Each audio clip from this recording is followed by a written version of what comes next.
Welcome to the Borgata Poker Open, presented by BetMGM Poker. We're here at the Borgata Hotel and Casino in Atlantic City, New Jersey. My name is Terrence Reed. Alongside me in the booth is the one and only Edwin Guzman, better known as the Poker Llama. Llama, how you doing today? I'm doing great. What an introduction, TJ. Also looking spiffy. I know we're not on camera, everyone, but this guy came in with a nice suit. I came in with a hoodie, classic poker look, and I was freaking out, but luckily we're not going to show our faces. But it's great to be here in New Jersey in Borgata. No camera in the booth, probably better for everyone involved. Great to be here, and we've got a final table. The first marquee event, Event 1, the Kickoff, $800 buy-in, $1 million guaranteed. There were 5 starting flights, and we're down to the final 8 players here. Chip leader is no longer the chip leader as we pick up play. Pavel Platin has taken it over at 15.3 million. First place, we'll show those numbers in a bit. 192,000 for the winner. We will be playing down to a winner today.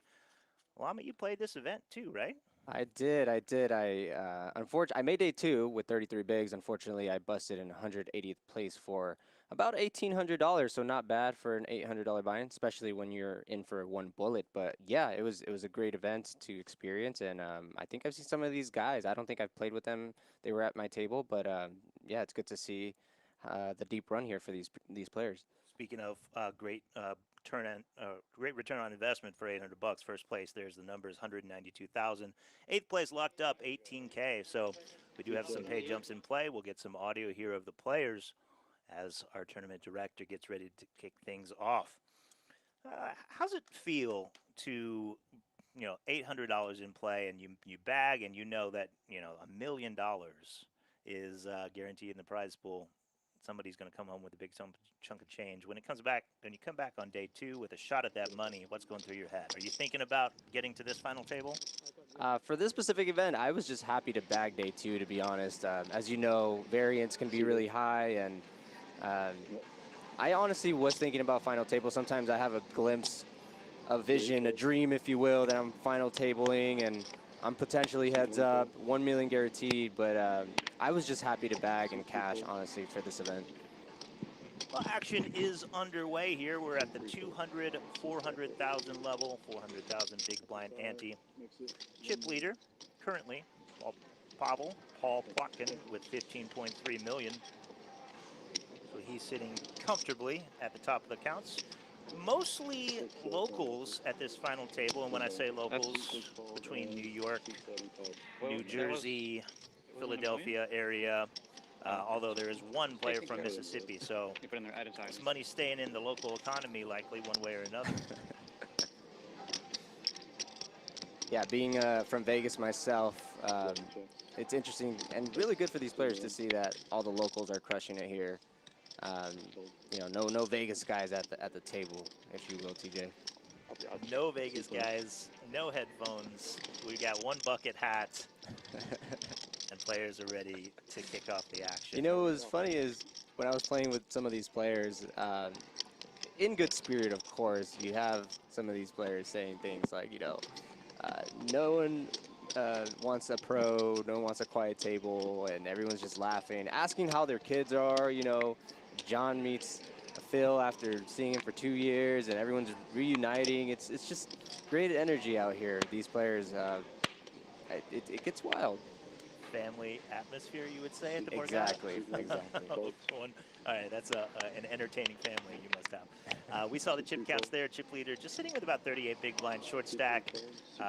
That's Shrikant with 2.5 big blinds, so he has work to do, looking to spin. But not a super deep final table, so likely to see chips in play pretty quickly, and that's going to be true here of Shrikant as he does look down at the Queen-8 suit in the small blind and put his last 2.5 big blinds in the middle. This is an interesting spot for Carlo because Pavel has opened it on the button with ace-10 off. Shrikant moves in, and now Carlo looks down at a pair with 4.6 million. And he has to decide if he wants to go with it with Pavel on the button, the big stack behind. Yeah, very interesting spot. You have a pair showdown, and you also consider that Pavel can be doing this, opening pretty wide on the button here. And he actually is going to fold the pocket fours. And we're going to see a call. So we have ace-10 versus queen-8 here. You can see that he hated the spot. You can hear him say he was thinking about pushing, wondering if it would get through the button. I've never seen a hand that good in my life. I've never seen a hand that good like in my hand. Just a couple hands. Like ever. Have you seen ace-10 before? Sure, Kant at risk here. You can find a queen or an 8, or even clubs. Clubs are live. If our short stack can find a double, 7, 7, 9, no help but a backdoor draw. Backdoor straight, backdoor clubs. Tom's with 24% of the equity. Here, Kant looking for 8 or queen.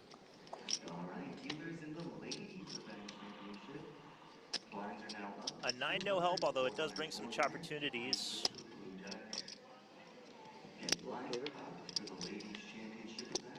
King, no good, ace high, and we have our first elimination. Our short stack, Shrikant Gundela.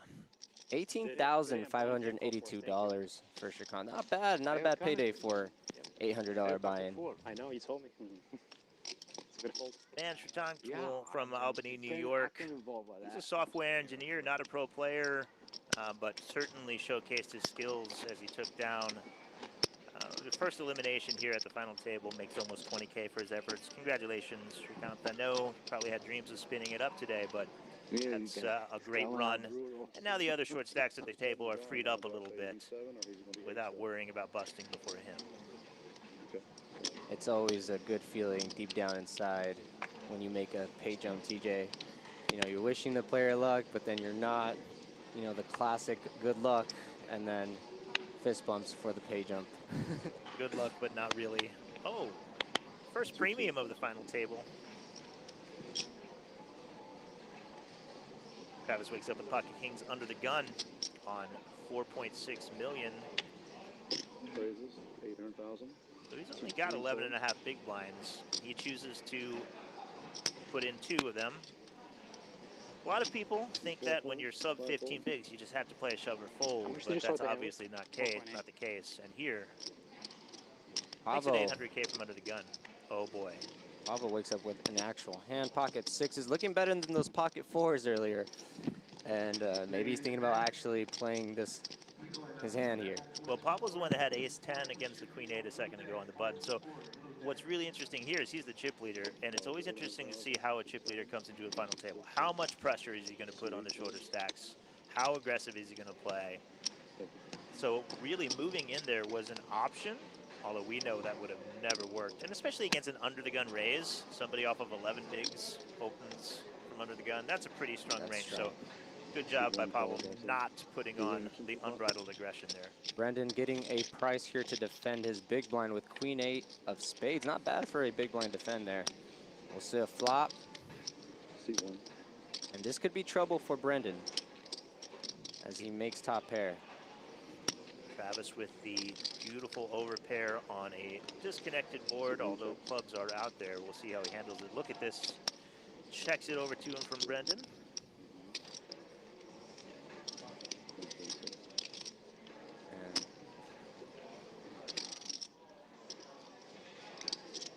Travis a little over pot size left in his stack here.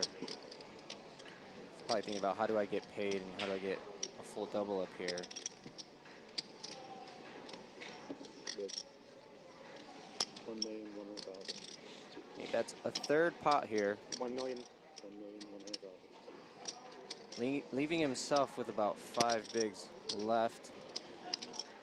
I don't think Pablo can continue here, especially with the player behind in the big blind.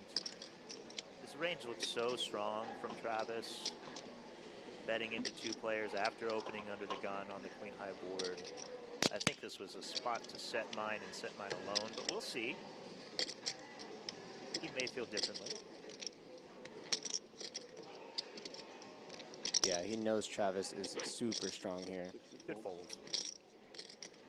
And Brendan has an interesting decision here, and he might just want to commit thinking he's probably beating a hand like ace king of clubs. Although I assume Travis would probably check a hand like ace king of clubs. What do you think? I think we're c-betting. The question is whether he would have just ripped it pre-flop if it was not premium aces or kings or queens. The ace-king might be more tempted to just rip in 11.5 big blinds pre-flop to maximize fold equity. But he does just call. Now only a 0.5 to 1 stack to pot ratio. It's going to be hard to get away from anything, especially on the very dry 3 of spades turn. See if Brendan elects to just donk lead to clean out some equity, or if he goes for the check call route. I don't see Brendan getting away from this hand, though. C1 check. You put enough chips in the pot. You still have top pair, and the only hands you're losing to here, or you're beating here, are bluffs like ace king. But like you noted earlier, would you have played it this way if you did have ace king or ace queen? So he has to consider that Travis is super strong here, and he's also losing to ace queen, king queen. All correct. Brendan can only be the bluff.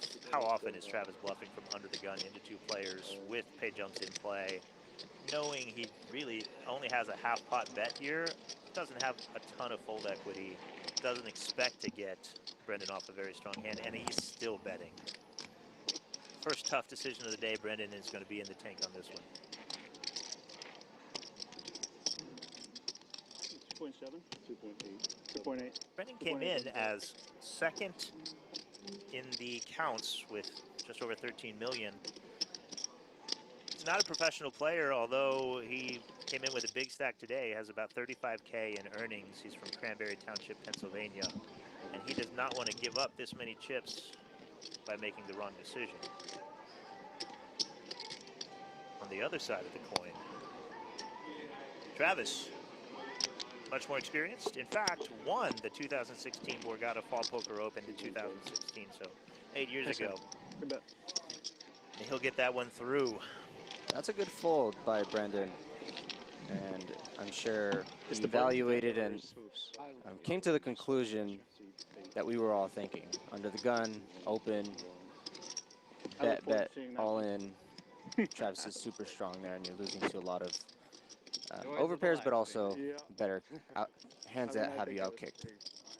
It's a great fold in this particular situation. He put the pieces together. You just heard him say on stream, I look forward to seeing that one. As you watch this back, I look forward to seeing He's that on gonna- live stream. Yeah, he's going to be happy about that fold, and that's the one thing about being in the big blind is when you have the right price, you defend your big blind, you can find yourself in really tricky situations, and it sometimes costs you, and sometimes you get a big blind special, and sometimes you end up being the winner. Raises 800,000. Kings are just traveling around from the hijack now. Uh-oh, we Okay, so, oh boy. see Carlo with the pocket jacks on the button as well. And I could see him raising this a lot of the times here. This is really just a dream spot. Button versus hijack, you're more than happy to fist pump and get 11 big blinds in with pocket jacks, but in this particular situation, 2.2 million. he is stepping into it. C1 fold. Interesting choice to not shove, instead to 3-bet half the stack. C2 fold. And All in. a snap all in from Trace. C5 is all in. And C4 calls. Carlo does make the call, and he's gonna see the bad news. Jacks versus kings here. Carlo Verga from Italy, currently lives in Boonton, New Jersey. Came in as one of the mid stacks and now finds himself at risk with only 21% equity Okay. against Trace Henderson. I keep getting this. Regardless of what happens here, his largest cash says here it was $665. This is now his official live cash, largest cash. As we see a 10 high flop. Did you have a 6 or something? No, I had 6-4. Oh. A big fold for me. Okay, 6-4. No one really I was cares. going to say, you know, a 4 is about Kings turn. and jacks are here. It always come, you know, like the shit Down to hand, just a you know, pure 2 outs. those two are supposed to go at it, and my hand should be out. You know? Carlo Good game. Virga will be eliminated. Yeah. In Congratulations 7th place. to Carlo. Now his largest live cash Well played. recorded Well played. Thank you, guys. for $23,761. Nice hand. Great payout there for an $800 buy-in. Be proud of that Yo, deep we all- run, 10 especially minutes in, just we've all made 11K already. doesn't play a lot of tournaments. It seems to be, at least according to the Hendon page. And now look at this, a final table You are in Borgata event kickoff. We're down to our final 6, and all of these players have locked up $30,000 now. And first place, remember, $192,000. I was like, where do I put the... For me, at least, it would be life-changing money right now.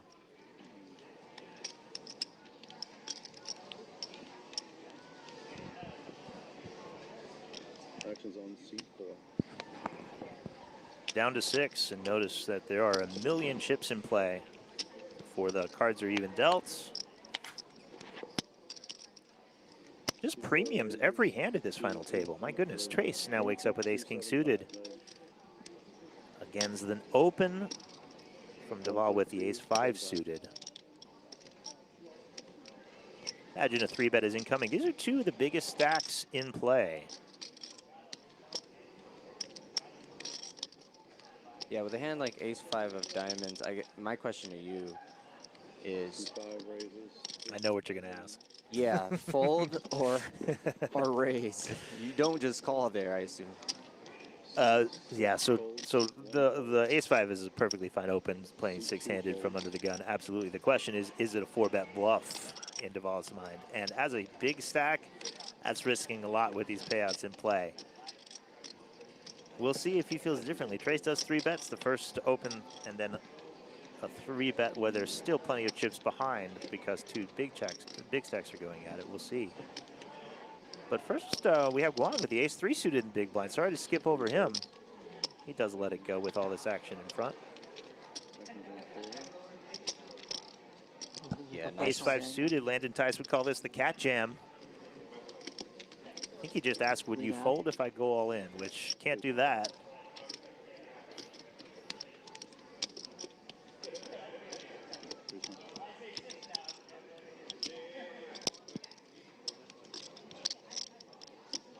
Trace puts in 3.5, leaving himself 10.6 behind, and he does just take it down. You have to imagine that Dhaval there was thinking about just 4-bet ripping the ace-5 cat jam style and seeing what happens, but chose better, picked a better spot.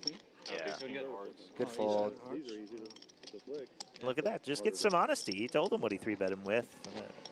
Got to imagine that Pavel's probably wondering if he told, or Dhaval's probably wondering if he told the truth. He did. Yeah. Ace-king hearts. There's our new chip leader, Trace Henderson, with 41 big blind, 16.375 million. Yeah, Trace being honest. He was honest with those kings with the snap jam against the jacks there, and he's here to win it and run everyone over. C5 fold. That's kind of the interesting thing on these live streams is people are more inclined to like talk for one because they know they're on camera and they're happy to like share some information because they know that they're going to know that information at the next break anyway. So.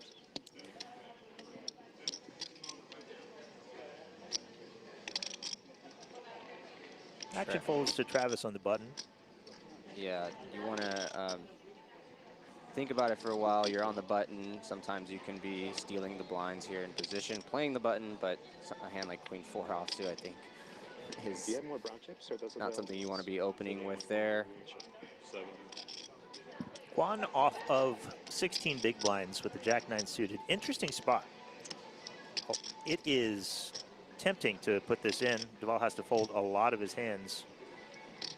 You don't C3 fold. want to be blown off your equity if you choose to call here. And Dhaval likely, oh, he will check behind with a hand as strong as King-9. Little deception. Guan really does not want to see a 9-high flop here. Guan's largest cash previous to this was $1,600, so he's also made a nice new record here for himself, and he does flop top pair here. Don't assume that. Whoa, he has a King-9 of Offsuit, the king of clubs, Dhaval. He could peel here one time. 3 bets, 400,000. Classic play from the small blind after limping in is just to bet one big blind, whether you hit it or not, and you have to take it down so often. In this case, he did hit it. He's got top pair against basically any 2 cards of Dhaval, because he did just check behind in the big blind. So he has to be worried about the 6, but cannot imagine monsters under the bed. It does go check, check. Completely blank run out, nothing for Dhaval to be excited about. Will Guan go for value, or will he check to induce a bet from his opponent? Yeah, I think either can be okay here. Check call is a good play here. You mentioned Guan's online or results from Hendon Mob, but he does have a first place in an online event. He shared on his bio sheet, made $50,000.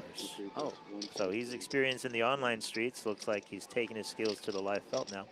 He's going to bet 1.3 million, and gets called by the king high. yeah.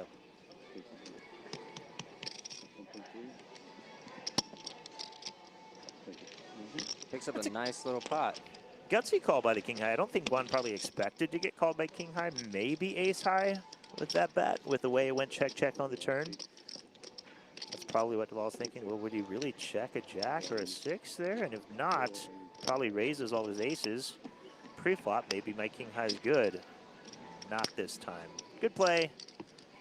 Way to pick up some extra value on the river. Nice hand. Nice bucket hat, by the way, Juan. What do you think about the bucket hat trends? This summer, Phil Ivey wore a bucket hat, and then I feel like I saw more bucket hats than I've ever seen in my life. Interesting. Like, at least in the poker world, right? Oh, yeah, poker world only. Yeah, I mean, bucket hats. I mean, Jason Kuhn at Triton as well is wearing the bucket hats. I mean, so, I don't know. I'm not a baseball cap guy myself. I would probably lean more towards a bucket hat. Maybe they're a little bit more trendy on that end. But, yeah, I mean, they are making a comeback to the poker streets for sure. Well, when you call yourself the poker llama and you've got this mane that you've got going on, you don't cover it up. No, I don't want to do that. And I've just never been a hat guy in general. I think I'm going over the top with wearing shades sometimes when I play, but sometimes my eyes just are tired and I just want some low light environment, you know. I've only worn sunglasses at the table one time. I hate it. I already am colorblind, so I have a really hard time telling the chips and the colors, and even the colors on the cards. So when I wear sunglasses, it just makes that even worse. Updated chip counts, 6 still in play, 17 million for Pavel Platin on top of the counts with 43 bigs, 17 bigs at the bottom.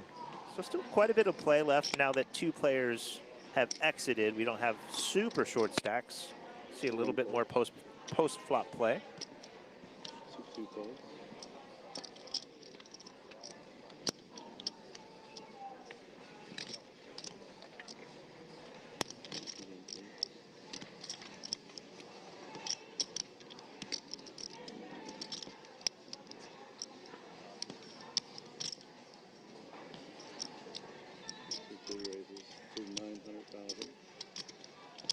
We have an open from Guan with a deuce 7 off in the cutoff. Just decides to get active. Calls. 4 calls, 100,000. Dhaval Yoshi. Yeah, he probably wants to fight back after losing that blind versus blind pot earlier. With he the wants to get involved. King 7, the Kevin Hart, as the kids like to call it. Trace calls out of the small blind with the Jack Queen suited. We're going 4 ways to a flop. Somehow Guan got this action started with the deuce 7 off. I don't think they're playing a bounty, but he's in there. They're playing poker.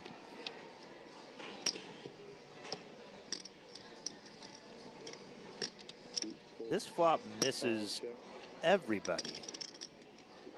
Lots of backdoors happening all over the place, but no one makes a pair. Does Guan have it in him to? No, he does not see bet into 3 other players. Yeah, look at this, Dhaval. Did he just jam? I think he put 2 million in Oh. just one stack. It did look like the move players make when they say all in, but that's probably just going to take this down. Oh. What is Guan thinking of? He does let it go. You resisted that squeeze. Honestly, that would have been so sick. Did you He resist that squeeze commits spot? to the story Not a squeeze-worthy hand. of having Squeeze-worthy a spot. strong hand there, Yeah. but let's go. Dhaval taking this down. It's hard to make a pair, Llama. Apparently, when it's 4 ways as well. That's why you you bet when they all check to you and they let it go and you just pick up piles of chips. There's the payouts in play. Next pay jump, just over 9K. No one wants to be the next to go. So you've been here before, Borgata, New Been here a few Jersey. times, yeah. It's my first time here. You know, players are excited that it's making its way back after COVID, and I've never played in this series, and so far it's been really exciting, really fun. How would you describe the environment, the new event center where they're hosting it here? Or it's not a new event center, but it's a new place where they're hosting the series. It looks really nice. It's premium out here. It just feels really, really nice. How would you describe the change and the shift compared to your last visits? First time I was here was for the Winter Poker Open back in January. Well, first time since post-COVID, like you were saying. And the poker room's great, but they were up in the CCC on the other side of the casino. It was a slightly smaller room upstairs, and then there weren't enough tables there, so they had some tables down in the poker room downstairs, and then the live stream was in the basement floor. Each separate place was great and a great place to play poker, but it was disconnected. Kind of didn't really feel like you were all together playing the series. Here in the event center, huge upgrade. Super spacious event center. Tables just spawning the entire floor. Kind of gives WSOP summer vibes. It's like a huge event space. The live stream area is right here in the corner, so these players are set up on an elevated stage looking down at the floor. It's a great spot to play. Like yesterday, we had 6 different events happening on the same day. There's so much action here. We got the mixed game series happening all year long, or all series long, and then leading up to the main event at the end of the series, $3,500 buy-in. So even if, you know, I wasn't here working, I'd be here playing. It's a great series, and we see a lot of people coming out or planning to come out. Yeah, definitely gives me Paris vibes when you walk in, but a lot cleaner. Yeah. Also, the air is really clean in here as we're above the casino floor, and yeah, the staff, the dealers, the quality of the chips, everything is just so. It's just so nice to be here, and I definitely plan on coming back in the future. You've never been to Atlantic City, period? Period. Have you been out to the boardwalk yet? Not yet. Admittedly, it's just I've been grinding, man. I've been in here trying to cash these events. Man on a mission. First place I ever gambled, Atlantic City. First place I ever had a sip of alcohol, Atlantic City. What did you gamble? What was your first gamble game? It was roulette. And how old were you? 21. 21 years old. I lived in New York City. I took a Greyhound bus. How much money did you come with? I came with something like 200 bucks. I left with like 800. Didn't play poker at the time. Hadn't played poker yet. Trace hits an ace on the turn there to overtake Brendan. And yeah, all up and down the boardwalk, in and out of casinos. My strategy for roulette. You want to hear my high-level strategy for roulette? Sure, and I'm probably never going to take your advice because I don't play that game. But Nor should you. I sat there and watched until 5 or more of a single color came up. So if 5 blacks hit in a row, I bet red. Did it work? Oh, yeah. Trace, Every time. you've been putting your cards in the box. That's why I'm a professional roulette I don't think I'll player be now. standing long enough to know, or I wouldn't be there for 5 spins. I was a just walk patient man. away. Oh, God, looking back on those days. But it's led to where we are. How do you know when the count starts? Just when you pull up? No, because they have the screen on the roulette tables to show you what the most recent hits are. And that's why they do that, just for idiots like me who think that it matters what the previous spin was. Anyway, I don't play roulette. It's a terrible game. But it was the first bet I ever made in a casino. Anyways, we digress. Going back to Borgata, Atlantic City. If you guys have never been here, I live in Vegas. and if you've never been here, I can vouch for the series. They've done an amazing job, and just the environment, the poker tables, the culture, the talk to me culture, how the kids, you know, like the, hey John, how you doing? You know, like it's just great to be around, and everyone's just good spirited. As I'm trying to create content and record these hands and record them, and you know, like they're like, what website is this? Where are you posting this? And you know, FBI is not looking for me yet, so you can record my face. You know, all of these sound bites I'm getting are great and amazing. But yeah, it's great to be here. If you guys have never been here, Borgata Poker Open in New Jersey, Atlantic City. It's great. I'm definitely coming back. Series this time runs until September 17th, so we're just getting started. Plenty of time to get out here. Exactly. 30 events. That's not even counting all the side events and satellites and cash games that are running. Something for everyone. I'm guilty for playing these cash games. They're so good. We got two pretty big hands here from the hijack and the big blind. Trace opens up the king jack off to 800K, and Guan chooses to just call from the big blind in a very three-bettable spot, but chooses to play a little more passively. Doesn't see a board that either player really likes, the 9-7-6, although Guan does have a gutter. It is a board that's better for the big blind typically. Likely what he's considering if this is a good spot to donk, and he chooses to. And I can imagine Trace just letting this one go. Nothing there for him. He does. Could be near dead. Sounds correct. Great spot by Guan to identify a board that is better for his range, take control, and take it down. Didn't 3-bet it, as a lot of people might have, but still found a way to win the pot.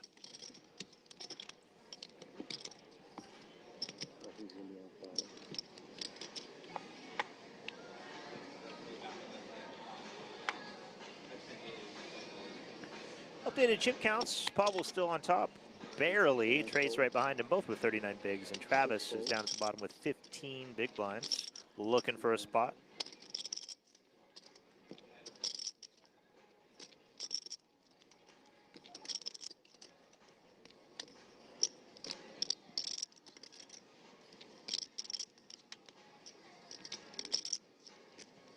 Folds to that one Travis with 15 big blinds, shoves the ace-5 suited.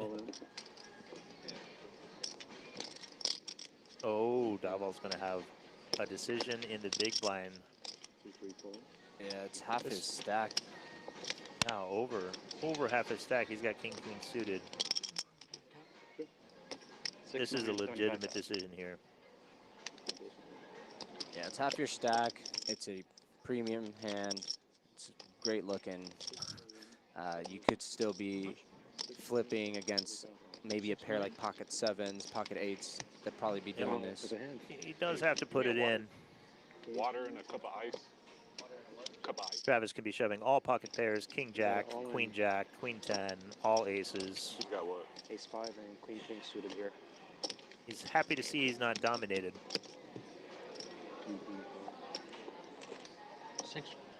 61% of the equity. Travis all of a sudden could go from short stack to like third in chips if he can win this one. Want to run it twice or? Reach out too. Back on the window. Safe flop for Travis. Dhaval's hoping for paint. Oh, brings in the back door. Now any 10, queen or king. Oh yeah. 9 outs for Dhaval, and a blank on the river. Travis is going to double up here. Dhaval couldn't look. He turned to Guan, said, "Did I hit?" Guan said, "Nope." Now, if a player is asking you that, do you ever troll? Depends how well I know them, stage? probably. At this stage? But just like the rest of the table's reaction is going to tell him if he hits or not. It's hard to troll and lie to somebody there. That complicates things a little bit on the near the top of the leaderboard between 20, 23, and 39, except for Dhaval Yoshi, who just lost that one. Could be Joshi. I'm not sure. Sorry if I'm getting your name wrong there, Dhaval. But 5.3 million. He's now the short stack with 13 big blinds. Probably at some point, right? That'd be great. Crazy. Is that a hand you personally, if you were in his spot? Yeah, Call. I think King Queen is a call there for 15 bigs. You could choose to pick a better spot, but can't keep passing on spots forever. And That's you true. are, the button opening range, and Travis is a very good player who's probably jamming an appropriate range there. You may be behind sometimes like that spot, but you are also ahead enough, in my opinion, to put it in. It's close. Travis getting frisky with the 8-6 offsuit here in the cutoff. Using his image here, as the previous hands he's been involved in, he's had a real hand, and he's won those pots, and he's leveraging his stack now and his somewhat position here with the 8-6 offsuit, mixing it up here. And Trace waking up with a real hand in the big blind has a decision to make after Dhaval made the call with the Queen-9 offsuit in the small blind. Great spot to squeeze with 2.4 million in the pot. He does so, makes it 2.9. And I will assume that he'll be taking this one down. Thought we might see this from Travis, one of the most experienced players at the table. He got some chips. At a certain point at every final table, you identify an opportunity to go for the chip lead, and it's so valuable to have the chip lead with 6 left.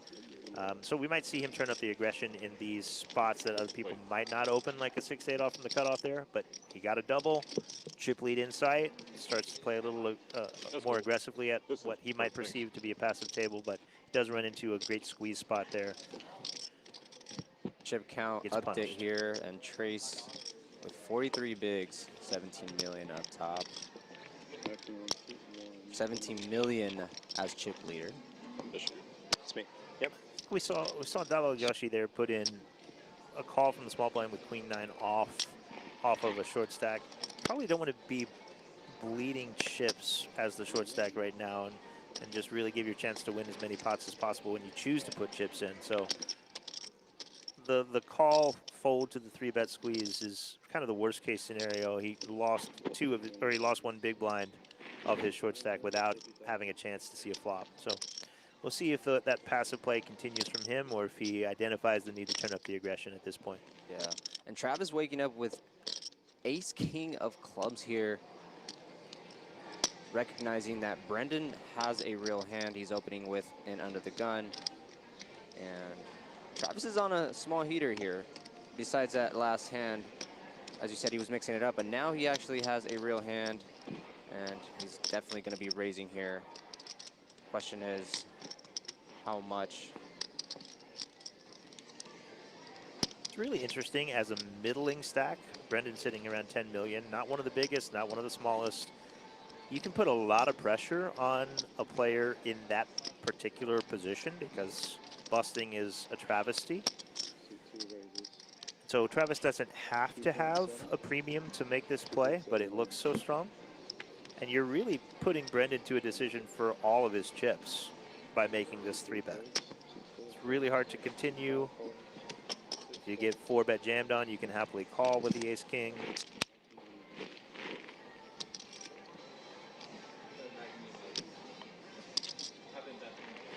One of those spots that you hate. You hate to fold a pair. You hate to 4-bet jam a hand as weak as 5s. You almost can't call because you don't have enough chips to set mine. You just hate every decision. But we'll see which one he lands on. And that's the right one in that spot. Nice fold again by Brendan against the same opponent from earlier when Travis had the kings. Nice hand, Travis. Notice Travis showed the ace-king suited. Again, we're on live stream. They're eventually going to know. But as a tournament player, in my opinion, knowing what your current image is super important. And then if you choose to show or not show a hand is probably, if you're a good player like Travis, really in reaction to what you think other players think about you. I think Travis, like you were saying, may have been involved with the past 3-4 hands in a row. And so he might think that these players think I'm just getting crazy right now. And he shows the ace-king. So they know, oh no, he still has the premiums, and they'll still respect his raises. Of course, he didn't show the 6-8 a minute ago. Yeah. So he's choosing to show his premium hands so that they keep respecting his raises. That was well said. Yeah, let me show these players that I'm the real deal, and I always I have have it, it. guys. I always have it. You think he's compensating a little bit, overcompensating for the 8-6 earlier? Oh, and I think, like I just said, like you want to know what the other players think you are doing because you don't want them to punish you for being too active. So by showing his hand, he's like, "Don't worry, guys. I'm not getting it. I'm not getting out of line. I have the goods." Of course, he is getting out of line now and then, but he doesn't want them to know that. And Dhaval opening in the cutoff with King 8 offsuit, getting action from the big blind Brendan here. And Brendan again flopping top pair here with backdoor clubs. And I assume he's going to check it over to Dhaval.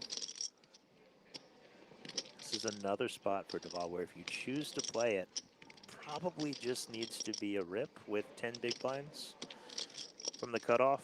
But now you open, you don't flop anything, and now you're like, man, a c-bet is a large portion of my stack. I hate this, but you don't want to give up on the pot either. So you just make things a little difficult on yourself by deciding to play post-flop. But if Brendan didn't flop a pair, it might have worked. Not going to work in this case. Could these plays from Dhaval potentially be influenced by tilt, do you think? Or do you think that he's just an aggressive player? Because based on a few hands, I've evaluated that, he's willing to play. But also when players are playing a little bit on the wider side, it could be influenced by a little bit of tilt at the table. Yeah, I normally might say yes. In this case, he's been playing like this since the stream started, since before he lost that King-Queen versus Ace-5 hand. So I feel like he's just a player who gets in the mix, doesn't really, care about ICM too much. Is just going to play his game and hope it works out for him. Absolutely. And Brendan has likely noticed that. Like, he doesn't have to have a premium just because he opened and he's c-betting. Yeah. Now, if Brendan was up against a different opponent here, it might be a slightly more conservative decision on his behalf here. But I think considering Dhaval's activity in previous hands, he probably thinks that he does have the best hand here. I think what he's thinking about is not folding. It's, am I calling to try to get it all, or am I ripping to try to clean up some equity of some overcards? He wants to see, how do I get all the chips with my top pair? He chooses to call. Probably only doesn't want to see an ace or a king. 4 of spades. Dhaval does have the only spade, which gives him some hope besides that one overpair. Any king, any spade. Gives him a way out. Question is, will we see a river?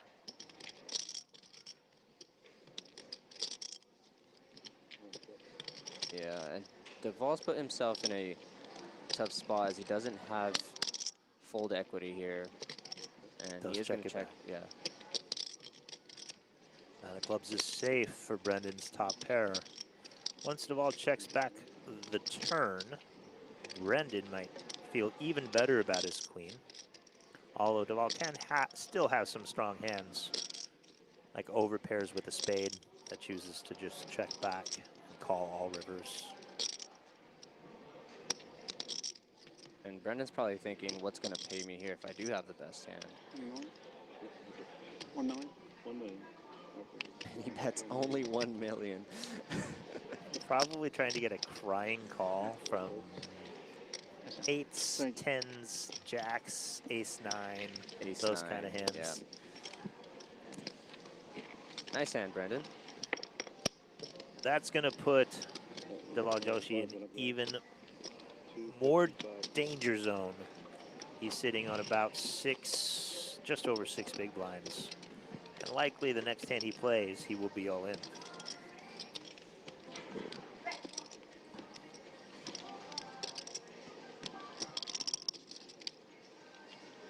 Hope you guys are enjoying the live stream here. If you haven't already, hit that like button. It Keep helps bouncing off the rails. grow the stream, grow BetMGM Poker and helps promote the Borgata Poker Open. Just We one appreciate sec. you guys watching. Sorry. Just 1 sec. Yeah.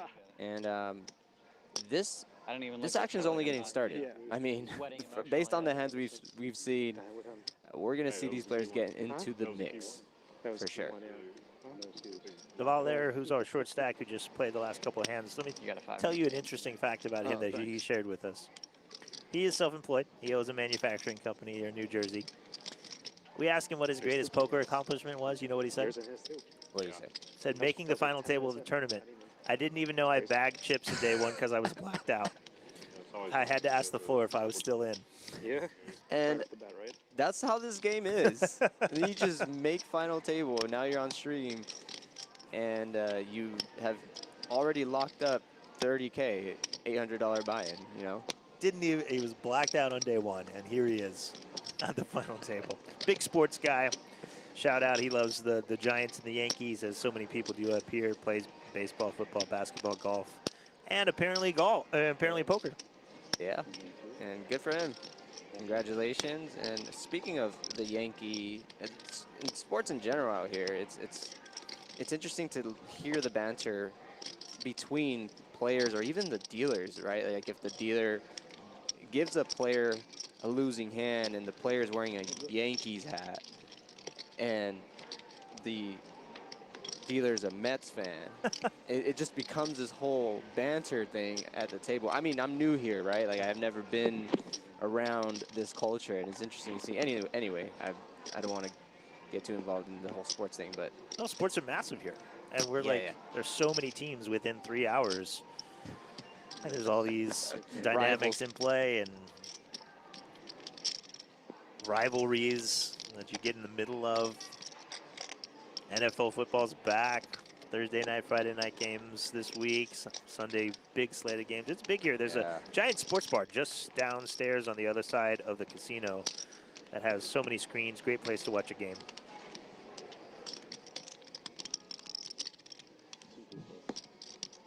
We are at the 250K, 500K blind level, so we have gone up.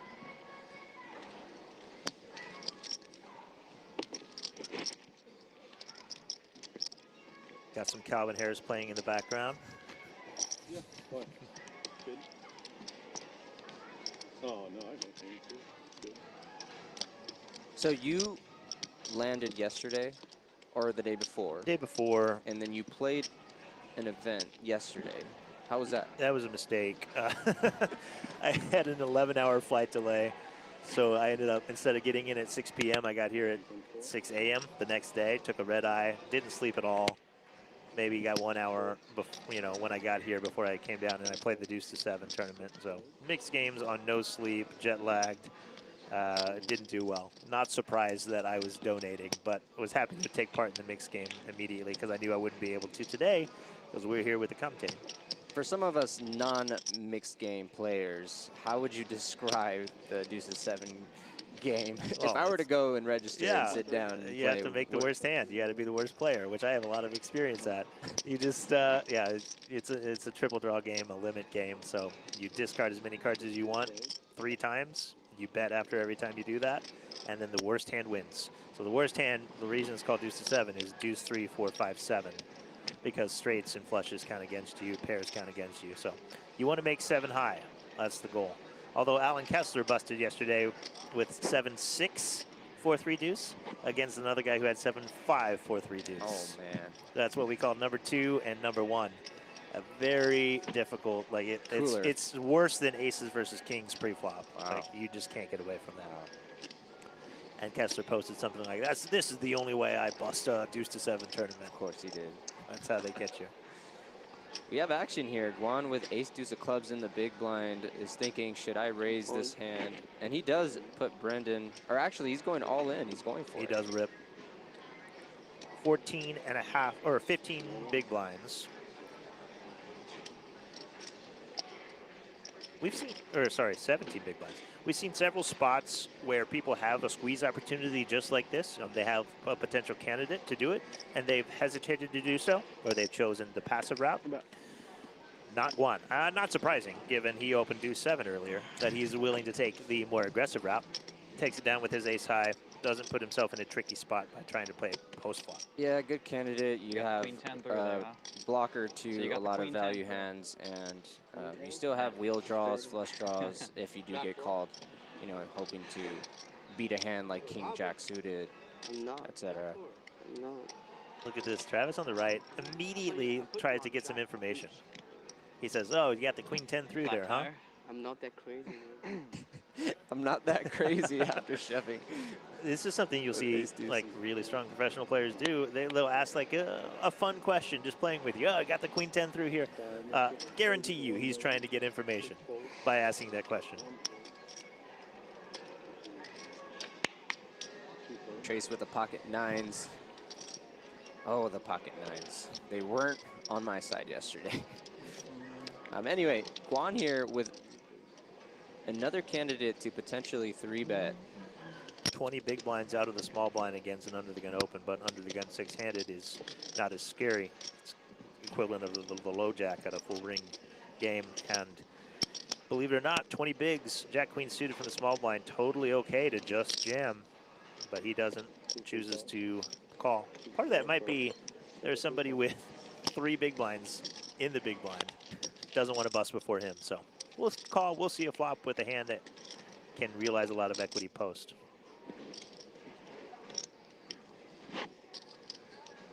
And Trace's nines are still good here. And the only thing that Guan has really going for him are the obvious backdoor straights that are very optimistic. I don't think he'll be burning chips for that. 2 overs. I don't know if I see him continuing here after Trace puts in the c-bet. It'll depend on the sizing. That's 1.3 million. Yeah, I know, me too. I Likely, usually get up and stretch and stuff a lot. he's not going to love it playing out of position. With if there was 1 club on the board, maybe we could float, we could peel. Exactly. Oh, he's reaching for chips, so I can't believe how tight this game is. now he's not. Like, they've got room to spread them out in the aisles. And Looks like he might make the right decision here. There's the aisles between the sections are so large they could easily, you know, take a foot each way or something. You know, and that would It's just such a pretty hand to have. We've seen this a couple times from Guan where he's like he played the ace-10 from the big blind as a call earlier, and then he decided to donk lead on a board that was better for him. So he hates giving up pots, is what I'm reading. Yeah. If he's got babies in the middle, he wants them to come home. Just random people like coming in and blocking the clock, talking like right. Yeah. And not specifically towards Guan here, but in general at this series, players are willing to fight in battle. I learned that the hard way yesterday when They don't like to fold. They don't like to fold, and some of these players are just willing to even say out loud, you got to stand up and fight for yourself by calling off with 10-8 of hearts and getting their flush against my nines. So. Oh yeah, that sounded like a very specific situation there. So no one wants to fold. Take the call all day until they kick you out the door. Where is it? 1.175. I had a final table where I came in as the chip leader and I ended up winning, but I was like, you know, yeah, you know. This will I was probably definitely be not chip the leader for one most of it. for Dhaval Joshi. He finds ace-10 in the small blind with 1.3 million. Look at him, he's ready to put it. He's like, let's get this over with. It's interesting because he's kind of telegraphing that he's going with it to Guan. Yeah. See?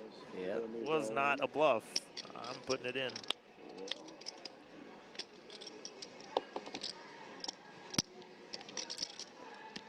He has just over the raise with 1.55. That is not enough to open the action, so How much? likely going to be a call from both Pablo and Guan, and Dhaval's going to have a chance to triple up. You can fold too. I'm going Total, right? 1.4? And he is still ahead, After zone 3. 1 point. surprisingly. 1.43. It looks like it's even less than 1.55. Dealer said 1.4, I believe, so. We'll head to a flop. Yes. Oh. 1.4. 3 ways with Dhaval Joshi at risk. How many brown chips do you have? 6? I don't have any. Yet. I got those brown chips. Yeah, those could be yours. And we see a flop here with some side action. Dhaval's ace-10 still in the lead, just has to avoid 3 cards over that board. We'll see if the players will just check it down. 6 checks. No real reason to bet into a dry side pot, especially when you have a chance to eliminate a player. This is one of those where you kind of, you know, wink, wink, work together to get a player out sometimes, especially when there's no real benefit to betting. But Guan disagrees. Yeah, of course, he says my king high is still good here. King high could be Still fold. like I hope you have something. Pablo has. Oh, he doesn't have. You hear what Pablo said? I hope you have something. That's crazy. Why are you betting if you don't have something? Crazy. There's no side pot. What? I mean, That's crazy. I don't even know how he did that. I mean, He just cleared out lots of equity to give If I hit Dhaval my a better card, chance I- to win. Oh yeah. You and I had the same thing yesterday where I didn't Dhaval understand. standing up. Wants that stand-up equity, Uh, if you will, but to hold. What did you have? I need a 9 to win. There you go. I had a Oh. jack 9. What'd you have? Betting Jack nine just. Jack 10? Jack 9. So his flop bet saved you money then. Drilling Yep. the jack on the Exactly. turn. I sent. BM down. Ideally. And that's going to eliminate Dhaval. GG. I should check. Yeah. I mean, whatever. It's up to you. Congratulations on making the final table. Well, Joshi, yeah, after being blackout, Exactly. they won. He also, we asked him how many kids he has. He says none that I know of. So Funny all guy. that money's going into his pocket. We liked having him here. Action player. Unfortunately, got sucked out on there to be eliminated. Cashes for $30,457. Not bad. You listen to this Yeah, for back sure. and forth talk. They're talking about just what we were talking about. Why bet 5-5? into a side pot when you're trying to get your player out of the table? And Guan said, "You're right. I should have checked. I'm sorry." And then he said, "You don't have to be sorry. It's nothing personal." But it's like made no sense. So it's interesting. Like you said, it's a little different environment. Players are much more willing to banter back and forth. And in Vegas, they just kind of don't talk to you. Here, you got the table talk. Yeah. I mean, in the first 30 minutes of this stream, it was kind of quiet, and now they're slowly opening up, talking to one another, getting more information, getting comfortable with their, with the environment, and they're willing to battle now and be a little bit more expressive, if you will. Guan did take home $30,457 for that 6th place finish. Next payout is $39,787 with a $19K pay jump in play between 5th and 4th.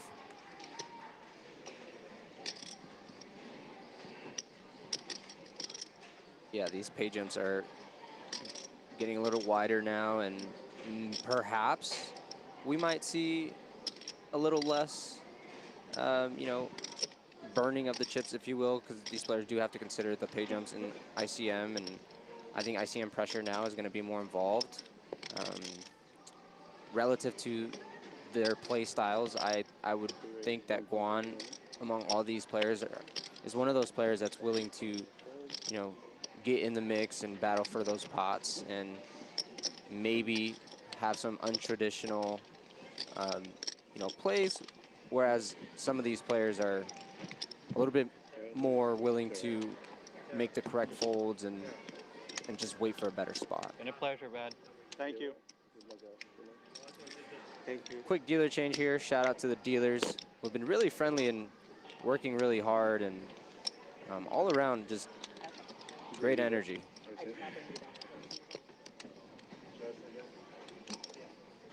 What's up? How are you? Hi. Good. How are you? The best part about playing a final table is when players get eliminated, you spread out. These guys aren't moving. They're You got it. stretch out. You got 5 people. Make yourself comfortable. Okay, sounds good. Oh, I missed the fucking queen hand. Oh, they're playing the stream on the side, and he's been checking, but And he just missed it. He didn't know get to see what Travis had. I had the ace. I didn't even see that up there. Yeah. I'll tell you what I had. Guan waking up with King Jack in the cutoff, but I mean, Trace it having was, pocket jacks on I the had kings in button. hand. Almost punted. And Trace I does almost have the punted, chip yeah. lead, so Yeah, we queen- might queen see something, some I action think here as Guan is willing to battle here. So I assume this is going to be an open 3-bet, and then we'll see Guan evaluate what he's going to do. No, Guan calls. A limp from the cutoff. Like you just said, some non-traditional That choices. just taught me a lesson, though. Do not assume on stream. So I will note that. It is the first time that we've seen that, so no shade on you for assuming that he was probably opening that spot. But Trace does pounce with a raise to 1.7.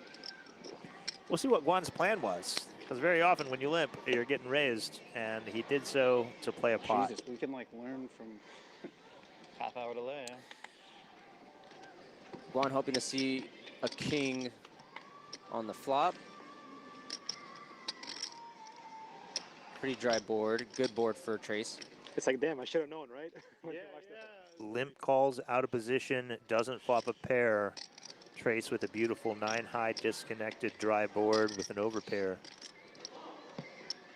against the player who seems to be willing to put chips in.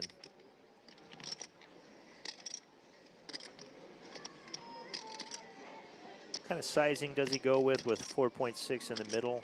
Probably going to be just over half pot, it looks like. No, I mean just over a quarter pot. 1.2 million. 1.2, yep, just over quarter pot.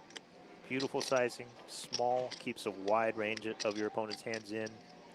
Yeah, that limp was the first time we've seen this at this final table, and Trace is probably wondering, you know, does he have a hand like pocket fives, pocket deuces, these smaller pairs that didn't hit the set, but that you can still get paid with. You also want to protect against maybe an ace in his range, an overcard like a queen and ace. You don't want to see those on the turn. My instinct tells me that Guan is thinking about check raising this. Doesn't make sense.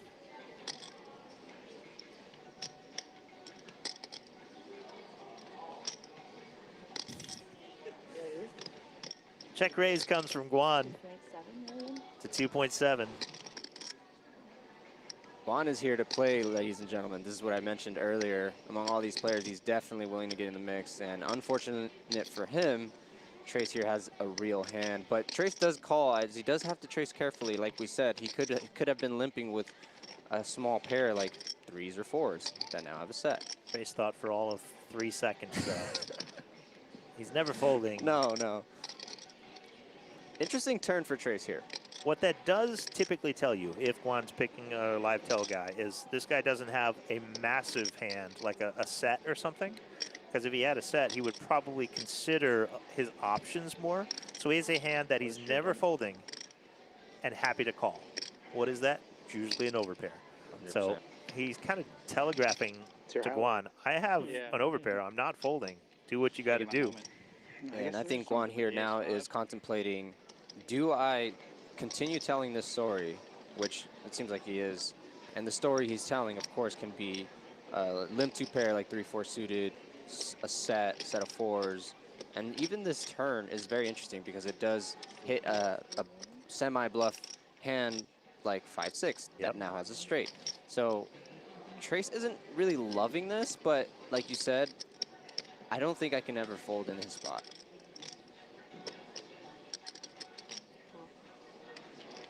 Trace has been playing poker for 5 years professionally. Tunica, a WSOP circuit main event champion. Very comfortable in big spots. We go to a river. Oh, ooh, this one is spicy. Does put a 4-liner on the board. If you wanted a card to help you tell this story, this is the one. Shouldn't really be too many 6s in Trace's range, so Guan could have all the straights. But what he told on the flop was, I have a very strong hand. Would a very strong hand on the flop, like a set of 3s, set of 4s, 3-4, something like that, still fire 3 barrels here? Or is he saying it's a straight or nothing? A little under half pot size bet, and he does go for it, and what a play here. Like I said, that river, Trace is not happy about that river, and it's not a snap call. Again, we see that Guan limped and then raised the flop. Could easily have a hand like 5-6, set of threes, even small 2 pairs like 3-4 suited that Guan was willing to get in the mix with, and Trace here in the blender, as this will be for most of his stack if he does make this call. Obviously, it's the correct call. We can see that, of course.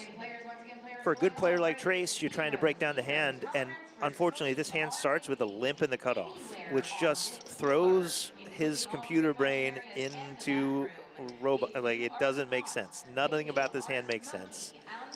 He shouldn't even be limping the 3s, the 4s, the 5-6s, the 9s. So I guarantee you Trace is having a very hard time deciding what Guan has in this spot and then how to proceed on this river. It looks like Trace let it go and Guan takes What it down. a play by Guan. And just like that, Guan has the chip lead with 23.5 million. Wow, Guan is here to play. They're gonna see that on the screen, and Trace is gonna feel sick to his stomach. One of the players said, I saw a jack of clubs when he folded. What's her name? Tara. Wow.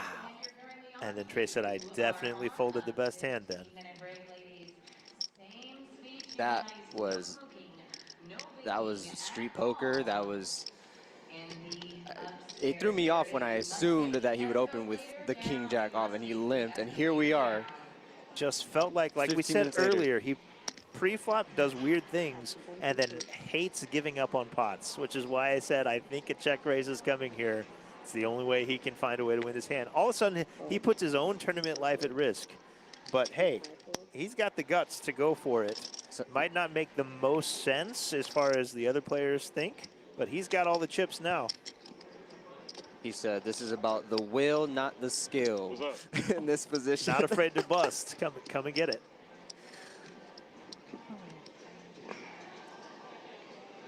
Blind versus blind situation. Folds to Brendan with the queen 5 offsuit. Is he willing to just flick in the call here?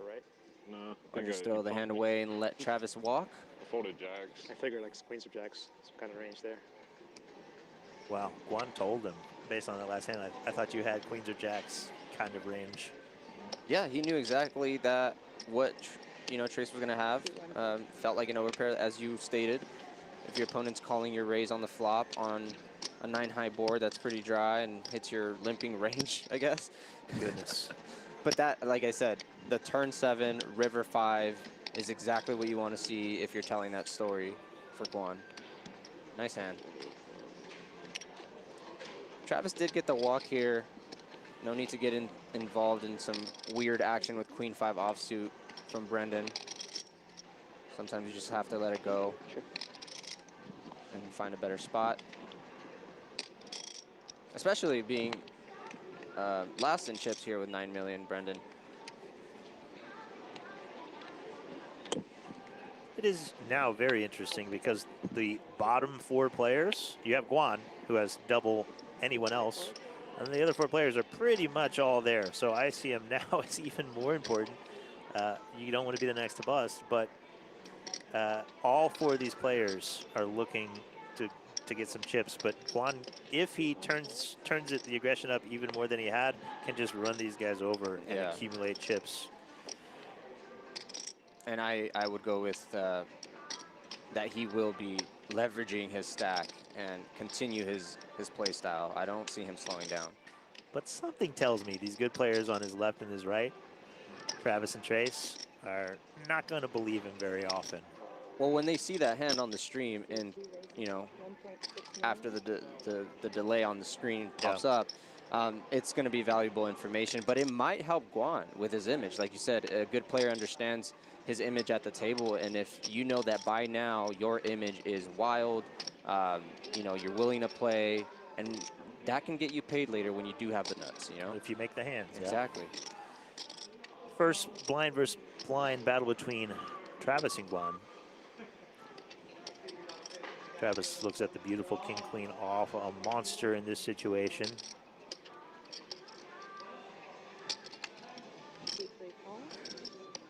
Guan calls.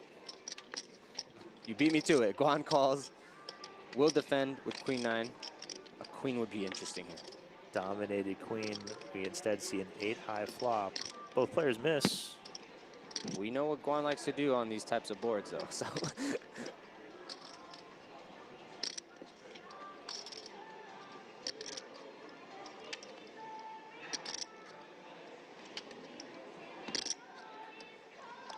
now, considering what you know here in your hand, a check here would be fine.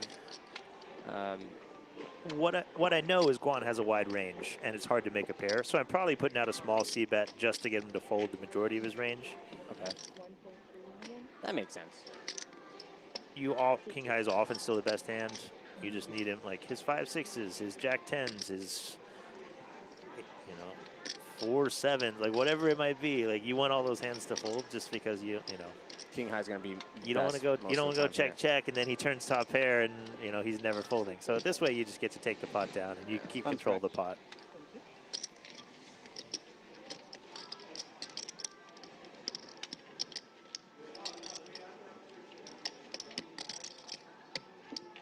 Travis separates himself a bit from the rest of the short stacks.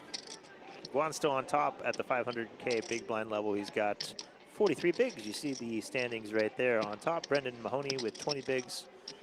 Now things are a little tighter among the pack. No super short stacks.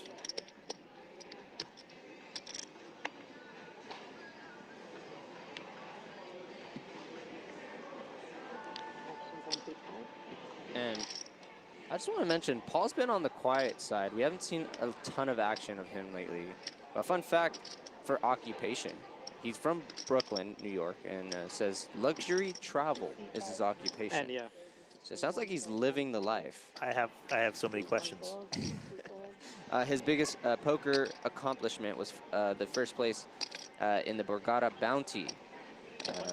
Last series, I believe, right? Last series, yeah, exactly. 2-3 folds. Yep. 2-4. Local guy, not too far from here. I'm just saying they spelled my name wrong on the stream, so I was trying to get it right. And Like a plot. have to note that his Fun, greatest so thanks. accomplishment outside of poker I don't is mind it. meeting his amazing Promise. life partner and fiance, Allison. So shout out Allison, and it was really nice to actually see him write that down here. Oh, So if you're watching and you're rooting him on, he's thinking about you. You notice Paul said that they spelled my name wrong. Yeah, they had Plotkin up there earlier. Apologies for that graphic mistake. But Paul Plotkin, we got it. Looks like it's right up there now. And lastly, his hobbies. He loves cars, exotic cars, and he drives many of them. I want to be a friend. I want to be his friend. This looks like a guy that drives a mean sports car. Look at this jumpsuit. Travis, 5-handed, looks down at Jack 4. Not quite good enough. Guan does have a pocket pair on the button. Definitely going to be an open. We'll see what kind of size he chooses. At the 500K big blind level, his button open size is going to be 1.2. C3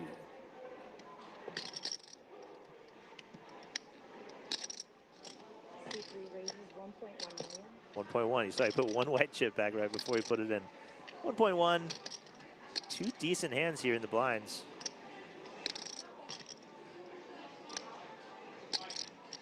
C4. Trace is thinking about that last hand, wants to get involved, try to battle for some of those chips back. But Pavel here with a real hand. And could we potentially see a jam here? Absolutely. 22 bigs, the button opener from a loose player, and then just a call from the small blind. But ace-10 suited does play very well, so he could play it as a call, but I would imagine it's a great 3-bet squeeze spot.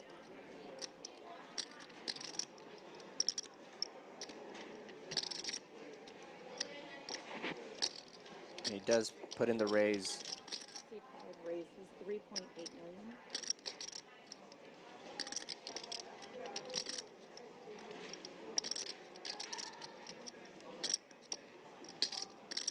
Now, Guan with a real hand here is probably considering potentially, if he is going to continue being aggressive, I could definitely see a 4-bet from him. but also he's giving Pavel a lot of credit for having an actual hand, as he hasn't been involved. 3.8. 3.8. And he does make, oh no, he's just asking the dealer how much. Pavel started the hand with almost 13 million, puts in 3.8. It's kind of a rule of thumb that you don't put over 30% of your stack in as a 3-bet. You just jam it, because no, you're never folding. He does put just under that, so well done with the sizing from Pavel. He's would do this with all of his hands. Does get ripped on from Guan, moves in with pocket nines. And this is very like him. Like I said, he's been aggressive. You have pocket nines, and you're willing to flip at this point, or even get him to fold potentially with a better hand. Just a rough estimate. Count. He's got all the chips, Pavel. And Guan is obviously feeling good about the no snap call here, as that does give information, putting him on a hand exactly like an ace-10 suited, the king jacks of the world, if you will. He knows now if he folds, he is the short stack. So is this a good spot? But if he calls and wins, he's the chip leader. So massive spot, massive hand with import on how this final table plays out. Good on Guan for identifying that the big blind 3-bet doesn't have to be a super premium, and nines is a monster. This feels similar to my spot yesterday, TJ, that I was explaining to you. It was exactly the scenario, except I was in UTG. I had pocket nines, and the big blind 3-bets, and I jam, and I did get a call, but we'll see what happens here. But this is deja vu for me. But that guy had 8-10. He had 8-10. Very different than the ace-10 here, because Pavel could be ahead of some of Guan's hands. If he's not, he could be flipping with some of Guan's hands. There's always the terrible world where you're dominated by a better ace, though. So going back before Pavel made the 3-bet, do you, in hindsight, consider, do I just jam here with my fold equity, take down the blinds, take down the ante, take down the dead money, rather than burning some chips? Well, now that you see it, sure, maybe. Okay.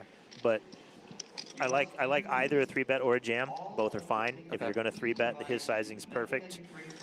Jam is okay, especially against a player with a wide, even wider than usual button range. And you hate to fold there against a player like Guan, because he's been mixing up his play, and he's going to be aggressive. He's leveraging his stack against you, and you hate to think, man, he actually has a hand this time, or can he just be doing this with, an ace that has me dominated still, like ace-jack, but Aggressive players yeah, get good exactly. hands too. Exactly. And a 4-bet jam for all, more than 10 million chips is, you'd have to be a maniac to do that without a decent hand.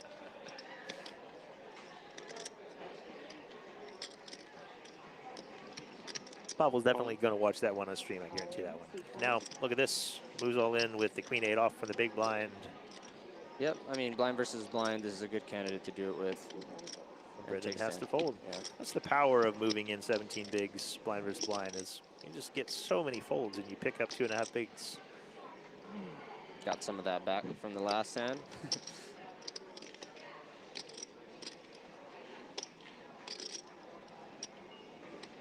There's our updated chip counts. Guan Huang has separated himself from the pack with 53 big blinds, 26.6 million. Trace Henderson, 16 big blinds at the bottom with 8.125 million. The rest of the players spread out in between. And Huang, after that king-jack limp 3-bet triple barrel off, has really taken control.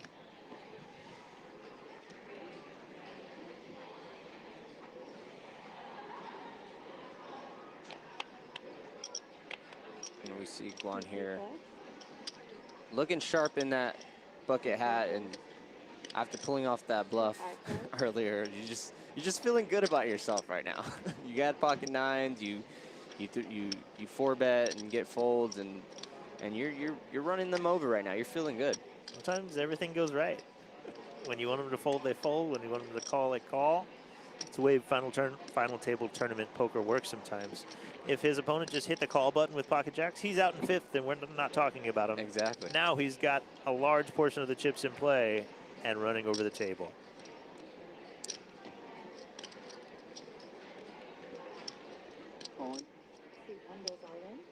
Twice in a row, the small blind looks down at a hand worth shoving and does so. And twice in a row, the big blind looks down at garbage.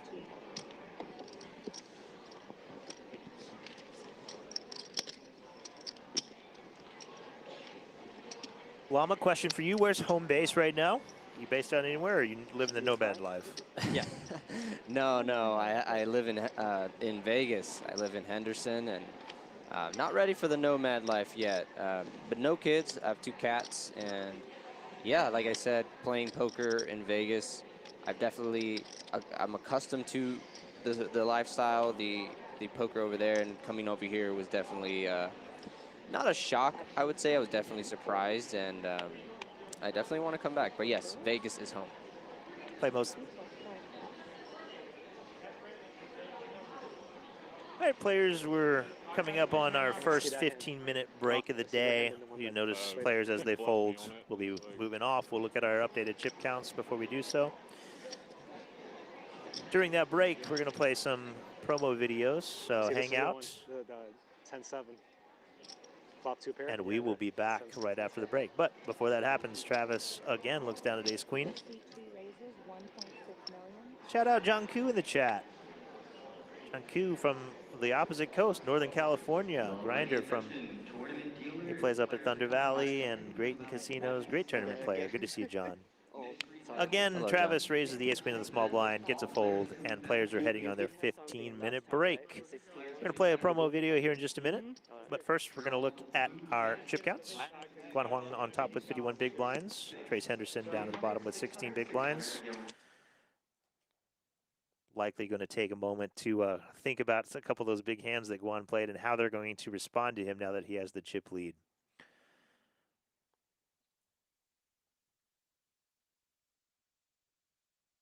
All right, so hang out with us. We'll be back in 15 minutes. We'll see you then.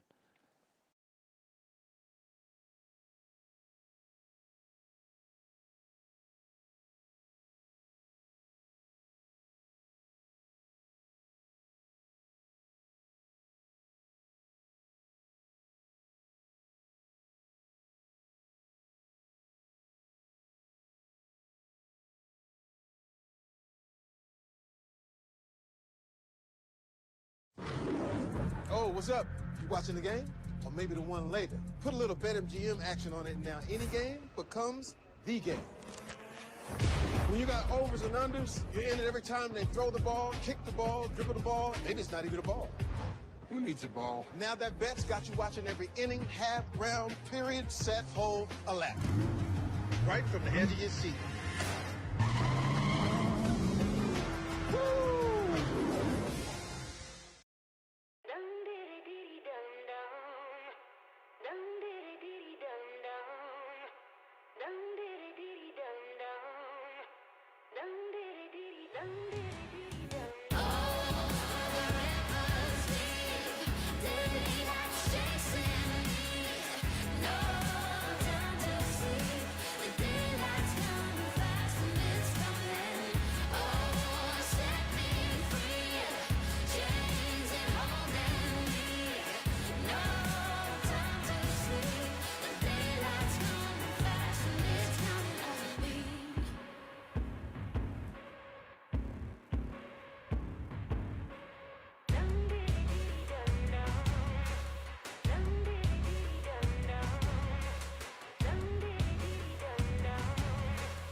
it's about to be a party in here. BetMGM's got all the sports betting in one place. And it's live, baby.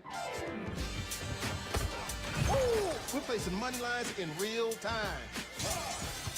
We got second half spreads and third set winners as they happen. Overs hitting in extra innings. Live is where the action is at. And with BetMGM, woo! I got the best seat in the house.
Tap into BetMGM Casino, and you're entering a huge library full of exclusive games.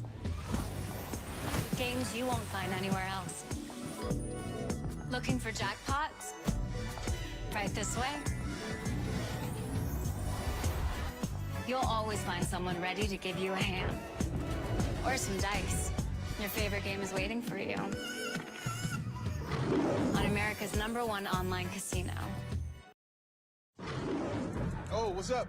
You watching the game? Or maybe the one later. Put a little BetMGM action on it now. Any game becomes the game. When you got overs and unders, you're in it every time they throw the ball, kick the ball, dribble the ball. They just not even a ball.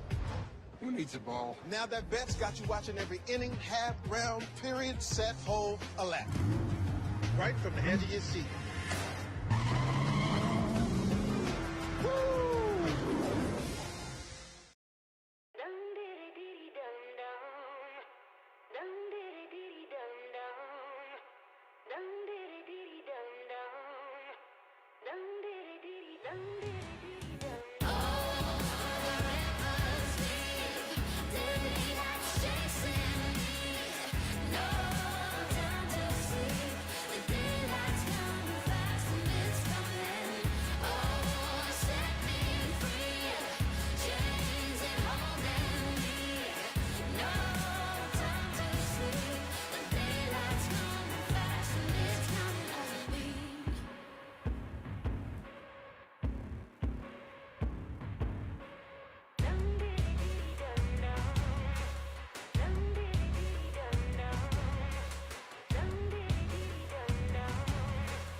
it's about to be a party in here.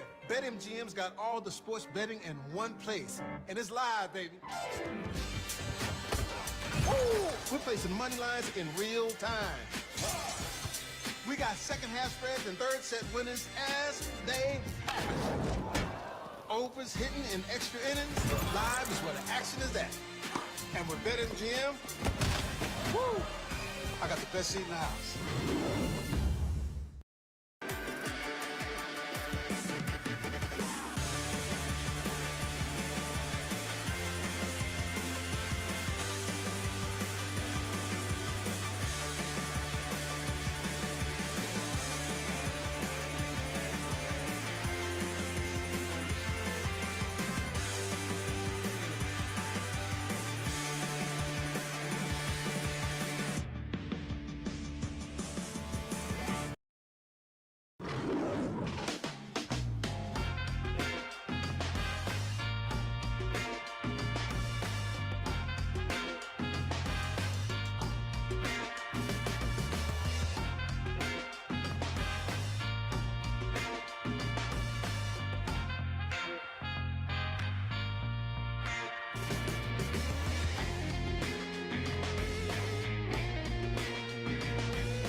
Into BetMGM Casino, and you're entering a huge library full of exclusive games. Games you won't find anywhere else. Looking for jackpots? Right this way. You'll always find someone ready to give you a hand. Or some dice. Your favorite game is waiting for you. On America's #1 online casino. Oh, what's up? You watching the game? Or maybe the one later. Put a little BetMGM action on it, and now any game becomes the game. When you got overs and unders, you're in it every time they throw the ball, kick the ball, dribble the ball. They just not even a ball. Who needs a ball? Now that bet's got you watching every inning, half, round, period, set, hole, a lap. Right from the edge of your seat.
it's about to be a party in here. BetMGM's got all the sports betting in one place. And it's live, baby. Ooh, we're placing money lines in real time. We got second half spreads and third set winners as they happen. Overs hitting in extra innings. Live is where the action is at. And with BetMGM, woo, I got the best seat in the house.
Welcome back. We are back to the $800 kickoff, $1 million guaranteed final table here at the Borgata Poker Open in Atlantic City, New Jersey. 5 players remain. There are your payouts.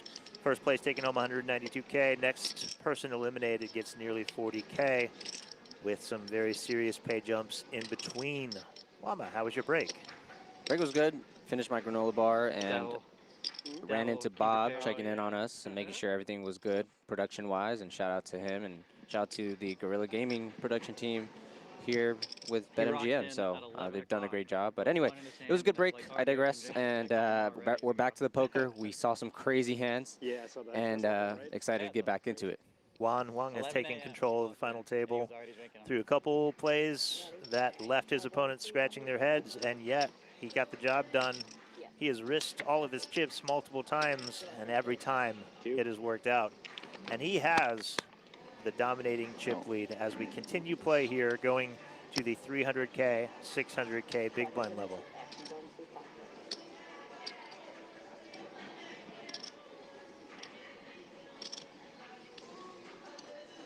Paul here with the ace deuce of diamonds. Good opening hand under the gun.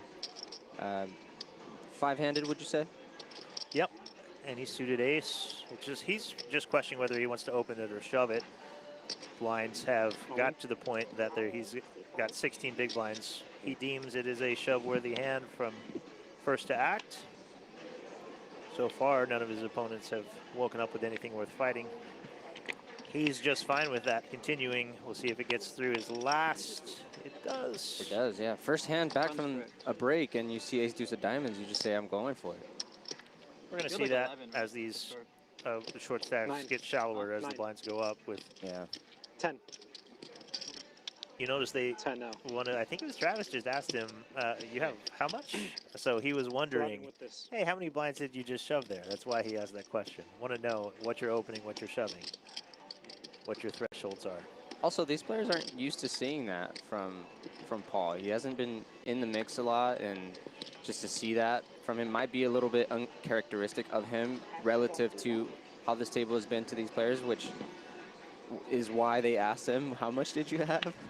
Yeah, it's that question. Like, he was never folding the ace deuce. He was deciding what's my opening range, what's my shoving range. And then the good players on the other side of the table wanted to know exactly how many he decided was worth shoving. So might come into play in the future, might not, but the more information you have, the better decisions you can make. Pretty queen nine suited. Brendan opens it up.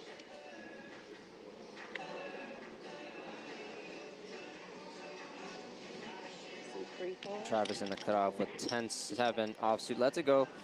And we see here Paul waking up with 4-3 of clubs in the big blind, and he decides to fold. Doesn't want to defend his big blind and get in the mix there. Yeah, a little tight, but 4 high. Never great shape. I see a small suited connector in the big blind. I'm getting in there, TJ. Really, big blind can defend against an open with any suited card, so that's not ridiculous. Maybe he has but some something- flashbacks with that hand. I don't know. But of course, not judging. I'm not at the final table, so I wouldn't know. And there's the chip count. Guan again in the chip lead, well over 25 million in chips. And he wakes up with ace-4 of spades in the cutoff. Travis is going to open here with the ace-8 offsuit. Certainly a strong hand, 5-handed. This will be the first time that we really get to see how Guan reacts with his big stack. Does he want to put max pressure, all gas, no brakes? Definitely not folding here at all. I definitely see him. I'm not going to assume, but going off of his stack and how he's been playing here, I would not be surprised. I think this is on the more mandatory 3-bet spot, would you say? Mandatory is a strong word. Okay. Definitely play worthy. Travis is second in chips, so probably not the one Guan wants to really dance with. Yeah, get heavy involved in massive spots with weak hands. But the ace-4 is certainly a 3-bet bluff worthy hand.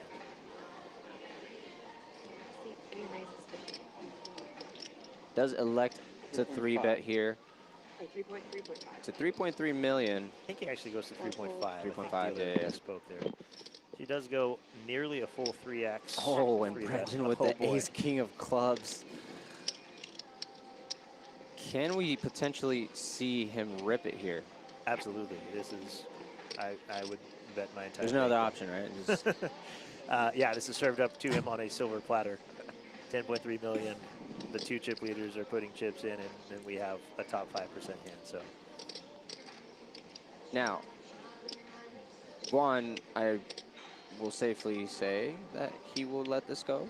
If not gonna say anything here. We're gonna see what happens. Ace King, super premium, but there is an open and a 3-bet in front. ICM, pay jumps. But, I mean, ace-king of clubs here. I mean, you're not thinking anything else. Yeah, exactly. The delay there is just to not give away your hand strength, maybe get called more likely by like an ace, queen, ace, jack. If people think, oh, maybe he doesn't actually have a strong hand because he was thinking whether he wanted to shove. So good on him for his time. No timing tells can be picked up on there. He's doing that with all his hands. One asked for a count. He's already put in 3.5. It's going to be 10.9. However, the cold 4-bet shove for your tournament life. In the big blind, too. Pretty strong.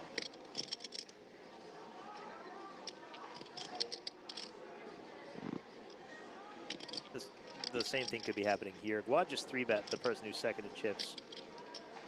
He's going to think about this a long time either way, so he doesn't tell Travis on his right that he's 3-betting in light.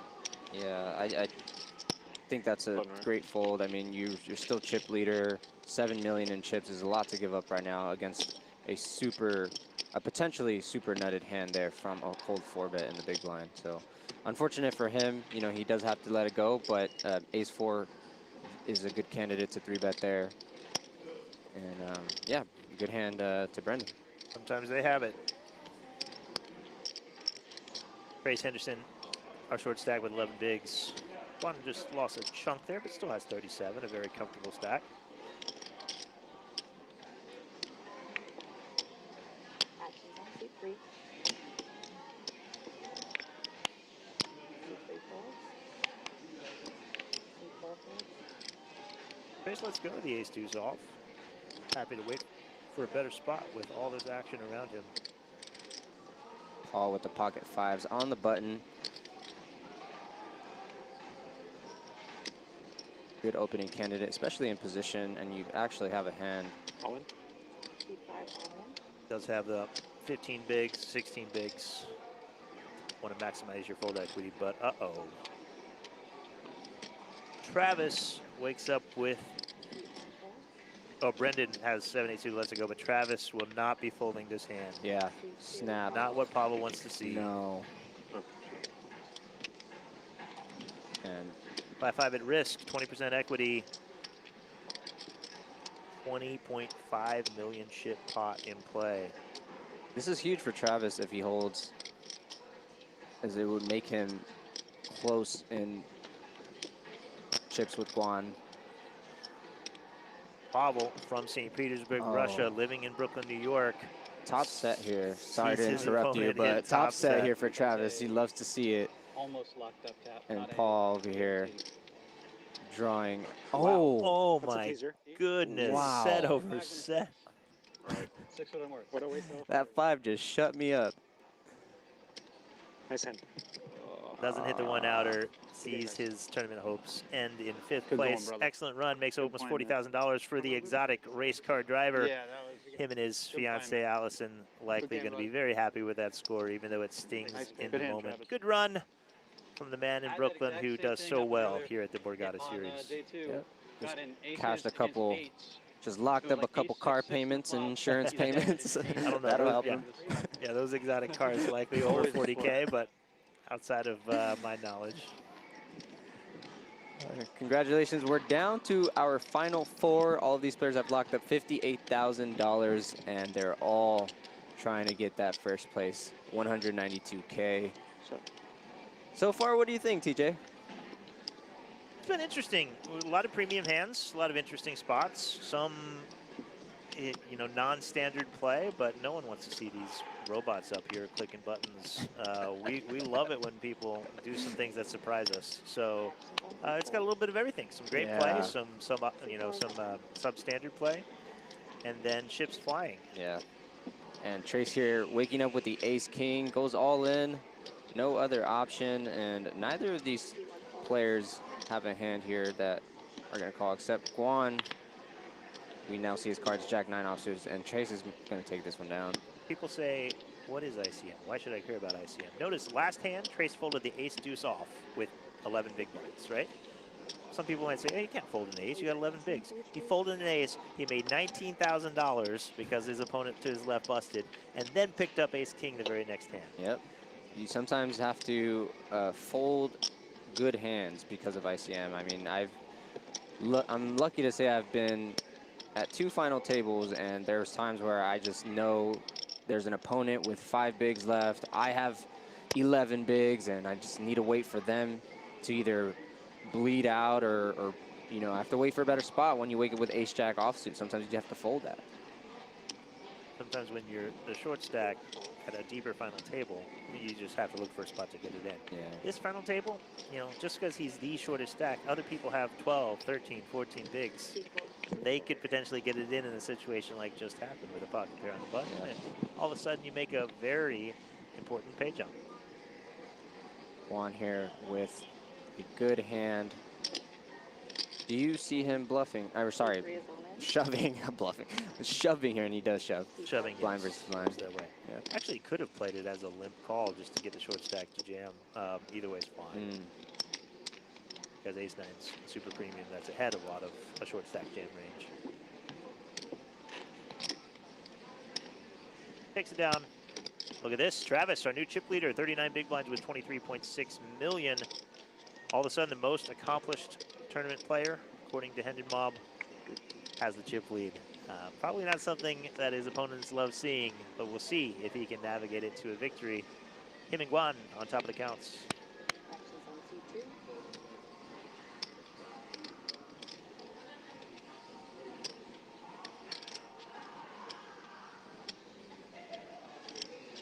No, if Travis knows it's on. Yeah, he does. Okay. Yeah, he was just thinking. Evaluating, taking inventory of the other players' stacks, figuring out how he wants to size his opens now that we're four-handed. Does go with the mid-range to 1.2 with the K9 Wolf suited.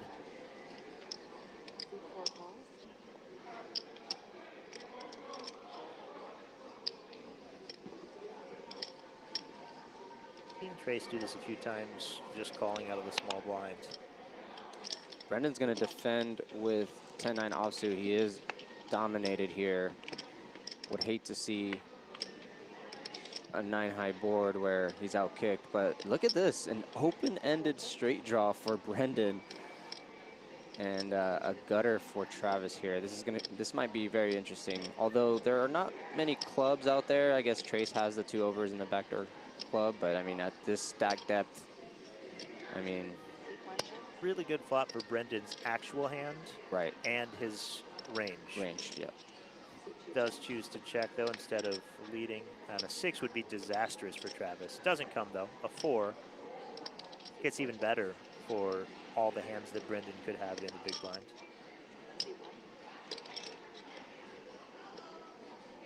Would love to see a lead from Brendan here. He's got 10 high, no showdown value, all the outs in the world, and has all the 6s as far as which Range. player is most likely to have a straight in this position. It's him. Yep.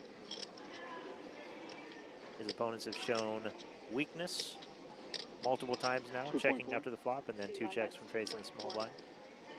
There it is. That's 2.4.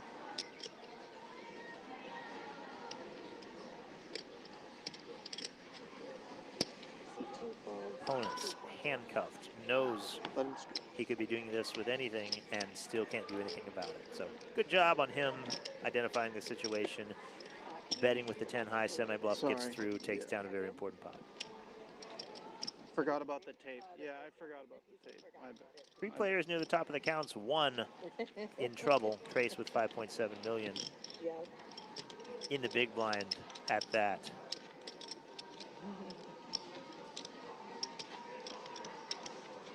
So I ordered a pizza. This is off topic, but I You ordered don't a say. pizza on Uber Eats 3 nights ago playing cash, and let's just say I had leftover pizza for the next 2 days in my fridge in my room, but that pizza was delicious. So shout out to the pizza out here. No specific pizza location. I'm just saying East Coast pizza from a West Coast guy. I love it. I will be eating some more before I leave. Gotta say hats off. Yeah, as somebody who lived in Brooklyn for 4 years and now live on the West Coast, I miss the pizza. I have to agree with you, off topic as though it might be. Had some space to fill, so. All right, back to the poker. Pocket 3s here for Travis. What's the preferred topping on pizza? Sorry, I'm not letting you out. Oh, that no, easy. no. All right, let's just go classic this. pepperoni, jalapenos, and maybe a little bit of, I guess it depends on what you're craving, but. Pineapples, yes or no? No, I can't. I'm sorry. Hold I mean, on. I'm not going to bash you. I'm not going to bash you, you know? I'm not going to die on that hill, if you will, you know? I just don't prefer it. Everyone's different. And Guan here with Trip Kings, but unlikely to get paid as Travis has only pocket 3s here.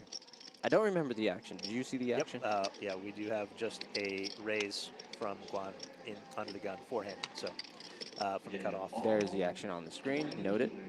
Travis calls in the big blind with a pocket pair, very standard, 2 big stacks. 1 flops trips. Travis might be tempted to peel 1 with 2 kings on the board, less likely his opponent has 1. And Travis might feel like if he can hit a 3, he could get it all if he does have 1. So either way, yeah, it's going to be very hard to hold on. However, for the sizing, 1 big blind, Travis might be tempted to peel.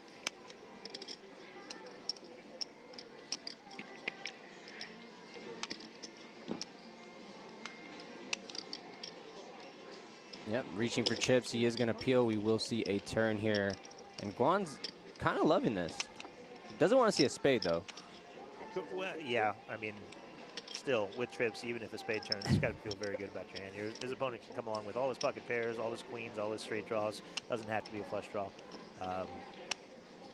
But now, obviously, once he gets a call, got to be thinking about all the hands his opponent could be calling with. Yeah. Both players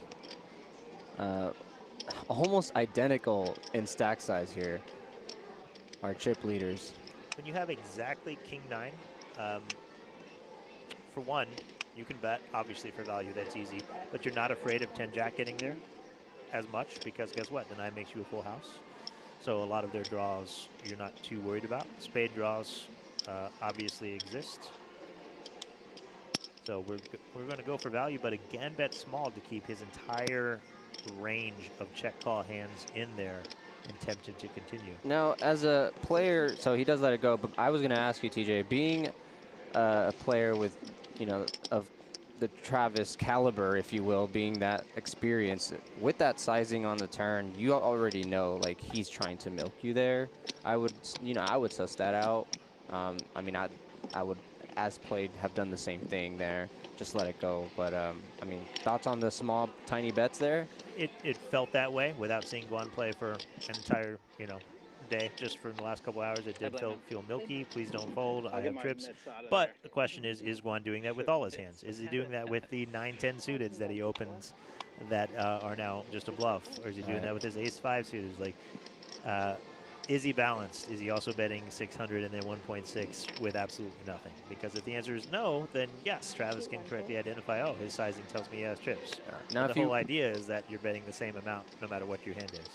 Now, if it would have been the opposite, where on the turn he bets big, goes polar, that could probably induce a call.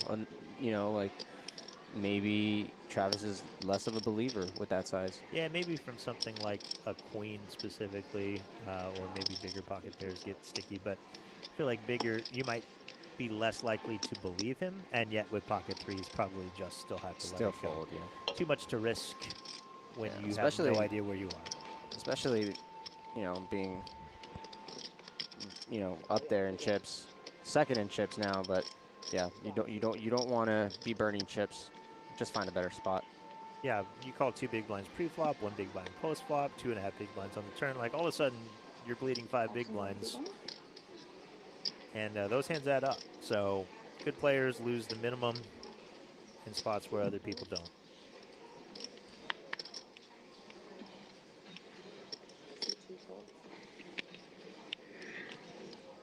This is going to be the interesting battle until something happens, because Guan has all the chips, Trace has none of the chips. Trace is looking at, let's see, 8, just under 8 big blinds. And this is where your stack size comes into play in terms of leveraging it. And blind versus blind, you could be jamming hands. He decides to limp and just potentially see a flop, but we see a jam from Trace, which I would say is the right play. Blind versus blind? Yeah, if Guan, because we saw Guan earlier shove the ace-9. So if Guan is shoving his strong hands, limping his weak hands, as soon as you see him limp, you can just shove. 5.1, I believe. Which is why I said earlier, sometimes you can limp trap strong hands in Guan's spot. But look at this. If Guan is even considering calling this off, he should have just shoved it in the first place. That's what I was thinking. I personally wouldn't have been surprised if Guan did elect to jam a Jack-5 suited there. Oh, perfectly That's what fine. I was getting at earlier. But if you limp and you get shoved on, you had to have been limping to fold. There's no, if you're going to call it off anyway, might as well you jam. might as well shove because you have a bad hand. Remains on top, 41 bigs for Guan. Travis lost a little chunk, but still with 33. Brendan with 31 bigs, and Trace just picked up a very big pot, all the way from just over 6 blinds to 11 big blinds.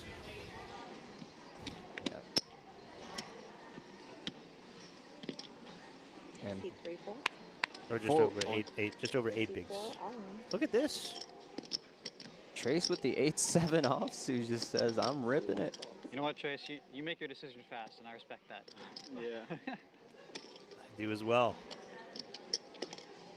Yeah, I mentioned that earlier, how he was just being honest about his hands, and he just didn't waste any time with his decisions. But the 8-7 offsuit there, what do you think? I mean, he knows his cards will be live.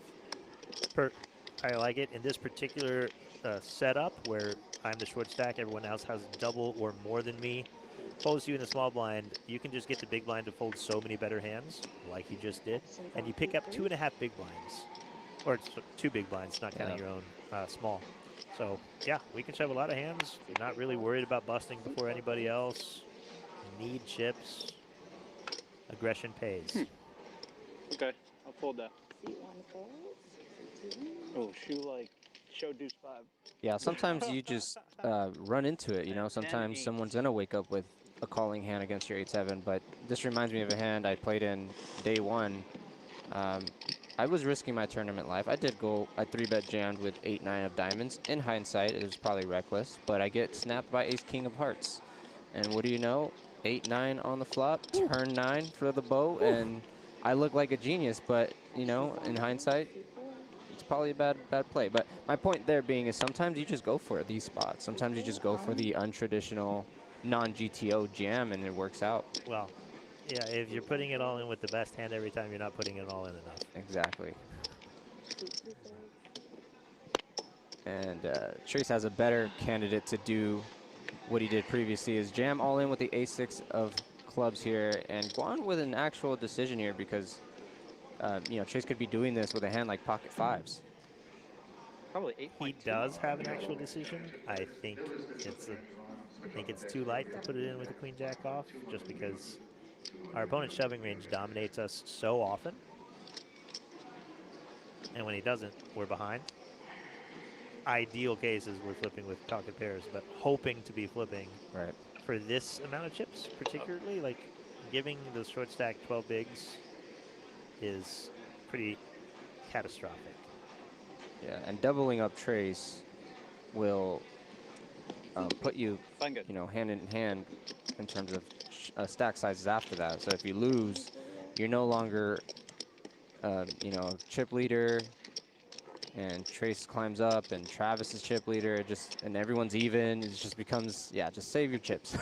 Sometimes it's tempting to, you know, put it in. I got 2 face cards. I hope to win, but it's pretty bad to lose your chip lead in that particular spot. It'd be much better to be shoving pre-flop with like the jack queen off rather than calling a shove. Pocket 8s for Brendan under the gun. Very pretty. He's working with 28 big blinds or so plenty to open and play some pots. Seat 1 raises, 1.4 million. Seat 2 folds. Anytime you're opening into the short stacks big blind, you have to be aware that a shove could be coming. Obviously with pocket 8s, very easy decision if he does get shoved on, but always in your mind. You got to look who the big blind is, look what their stack is, look how they might respond to your open, and be prepared for what you're going to do. It is quite literally the least I can do. I appreciate it. Table's a bag. I'll take all the help I can get. Again, shout out to the dealers. As you can see, Travis saying the very least he can do is help her with moving buttons and handing the chips, because we cannot tip the dealers. Well, yeah, and these stream tables are massive. Really hard as a dealer to reach from one end to another. So help your dealers out. Throw some chips in. And in return, Travis gets dealt pocket jacks. Poker karma. The jiggities. The trend continues of 1 good hand and 3 bad hands, and a good hand. They're not changing. Down pre-flop. I don't know why we do that, but we do it. Did they change? Yeah. Did they change? Nope, they didn't. And then, like, when we win, if we win a hand where, like, we look and it's like, what did I have? Oh, did I have it? Oh, yeah, yeah. You know how we do it? We always look at the hand after we win. But, oh, I don't know why. Just love he's interacting and just looking at Guan, just staring Because straight down, bucket hat, sunglasses, no conversation. You relive that feeling for just a brief moment as you're holding it. Or like, did I have what I thought I had? Yeah, it's like, did I have what I thought like I had? I definitely Trace have that, right? Like, ripping it. Actually just bluffing. We don't see his hand yet. He did not put it on the card reader, so mystery hand. Oh, and he's been asked to do Oh, there so. it is. 7.5. Don't think we're ever going to find out. We'll never know. Well, decision hasn't been made, so I need to remember to not assume, because anything can happen. But I don't imagine Travis calling here, but we'll see.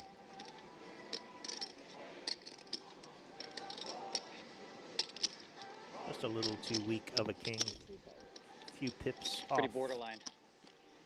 He says it for us. Well, we actually will know. We will. I didn't read.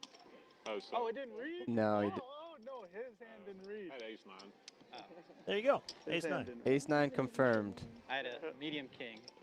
Shout out to Billy Shaw in the chat, saying Poker Llama is the man. I appreciate that. I try. I'm trying. Any support for the stream, for the industry, for what we do in general is highly appreciated. And I'm personally privileged to be here. I'm lucky to be here. And shout out to, again, BetMGM and Borgata Poker Open for inviting me out here. And shout out to Poker.org who invited me out here and creating great content, coverage content for the series here. We got a whole another week of a lot of great action and great events. So come on down here, and I leave tomorrow, sadly, but again, I'm really happy to be here in the booth. Cash games get a little bit easier tomorrow without Llama in the house. When you have a chance to bring a Llama onto your team, you say yes. Bounce crack. Folds around, Guan gets the walk.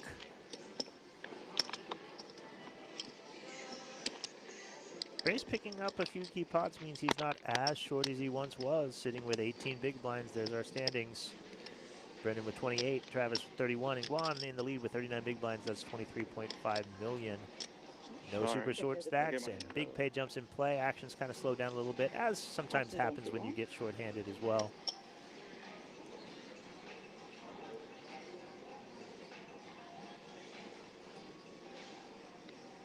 You've shipped some tournaments before, right? A couple. What does that feel like, the first one? The first one? Because I've yet to make, or I mean, online I've shipped a couple small ones, but I mean live. The first one I ever shipped was like a 600 two-day tournament down at the Venetian. Nice. It was my first time in Vegas. Never been to Vegas before. It's always your first time. I got off the plane, got to the hotel, dropped my bags, regged the tournament, got all the way down to one big blind on day one, and then bagged the chip lead. Nice. And then came back on day two with a chip lead and went wire to wire. It was my first time in Vegas. All of a sudden, I had almost 40K. I didn't know what I was doing. I threw 40K cash in my backpack and walked out the front door of the Venetian. And now, I was a kid in Vegas for my first time, and I had 40K I didn't expect to have. So wow. It was a fantastic week. Now, when you ship it and you realize you just won a tournament, you know, it was 40K. Yes, you're young, but was that like something you were striving for at the time, or you were just like, oh, I got lucky, I won, move on, or, you know, because to some people it might be a big deal. Yeah, no, I mean, it was a huge deal for me. It was a big boost to my bankroll. I was primarily a cash game player. I didn't play tournaments a lot, but I was getting more and more interested in tournament poker. This was honestly right as COVID was either starting or loosening up. I played cash throughout my 20s. My first tournament I didn't play till like my late 20s. Let's pause this story about my tournament win because Trace is risking his tournament life against two very strong hands. Brendan with a really strong hand in the big blind, and he has to be considering ICM action. With a hand as strong as ace-queen suited, we're very happy four-handed to get it in. Guan opens from the button. You don't know what you started the hand with, do you? Like chip-wise? What? You don't know how many chips you have, do you? Right now? Yeah. I don't know. Okay, that's all right. Not his responsibility to tell him. 1.4. As long as they're stacked in a way that are easily countable.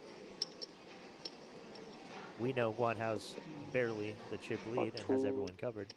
23. 23. 24. 22. Recap, 24. Guan opens the button to 1.3, just over two bigs. Trace moves all in with ace-5 off from the small blind with 15 and a half big blinds, and now Brendan looks down at a premium in the big blind. How to proceed? Really, we're more worried about Trace's range than we are Guan's, just opening from the button, although Guan obviously, of course, has us covered. 7.8. Thank you.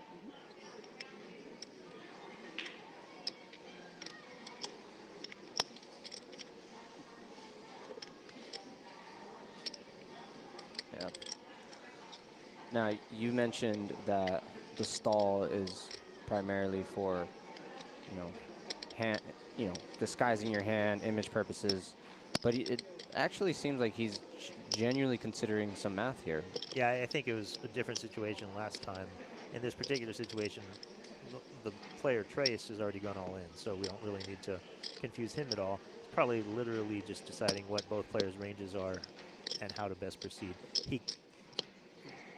So I guess technically all three options are on the table, but he's probably initially considering, can I just call here? Or do you consider... And see how Guan reacts, but probably not going to land on that decision. Now, hear me out. Hear me out. Fold, Guan calls, Trace is eliminated, you make a pay jump. Yeah. No, right? I don't think you can fold this hand. hand. Okay. Trace has shown that he's moved all in 4 or 5 times since the break. He has a short stack. Ace Queen is top premium hand. Chat, what do you think is going to happen? Let us know. Again, sometimes he rips it and Guan calls him with pocket kings. It just happens sometimes. You're supposed to bust sometimes in tournament poker. But when There you give an is. ace queen suited, And we're going to put all the see chips in. an all-in from 2 players. Trace at risk with Sorry, I had to ace-5 is think highly about it. dominated. Sorry, I was just thinking. There you go. He I apologizes. just don't think I could ever flatten fold to a show. He That's exactly what he apologizes, was yeah. thinking. Yeah. Apologizes to Trace for the long... he's thinking, man, that was like a nit roll, if you will. It might appear that way, but he was honest there, which he said exactly what we were thinking. Yeah.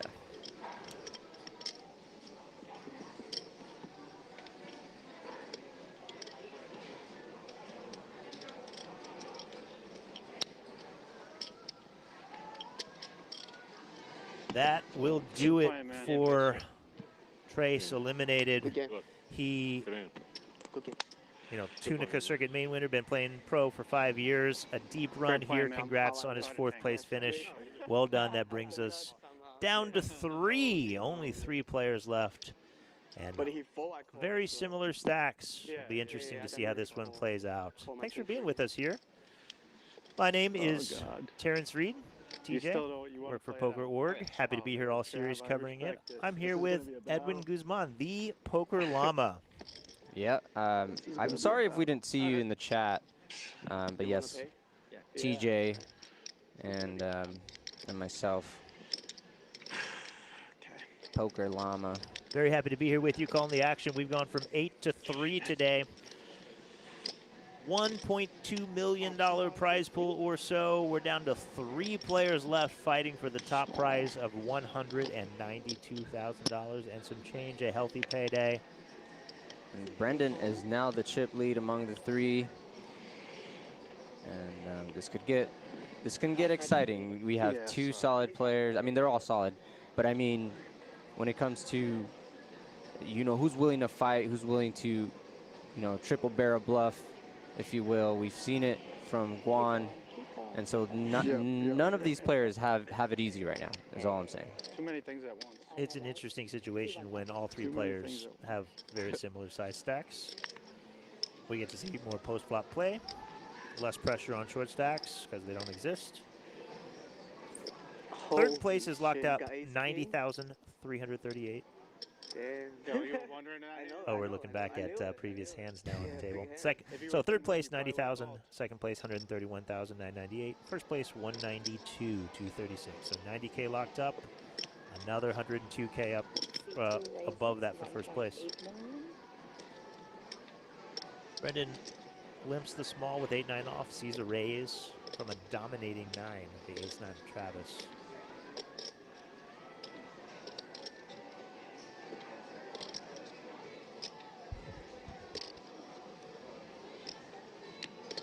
Decides to limp call. Now, would you say ranges start becoming a little bit wider the less players left? You know, they should be. Yeah, they should be. So if hand players like adapt 9-8 appropriately. Yeah. I guess you're just also considering the ICM stack sizes and position, of course, but you know, it's hard to make a pair, and when there's only 3 players left, you're willing to battle with wider ranges. Yeah, exactly. When Brendan chooses to limp, he knows that oftentimes he's going to get raised and has to decide what his limp folding range is, what his limp calling range is, decides a connected hand is worthy of continuing, albeit out of position. Seat 2, that's 1.5 million. Seat 1 fold. A quick check By fold. the way, I would just like to congratulate this end of the table. You know? Yeah, congrats, guys. Good We're doing well so This far. side of the table was Good playing, guys. Travis congratulating everyone on their specific side of the table there. Good, Left, really putting the left work in side, here strong on this side. side. Yeah. No matter what, right?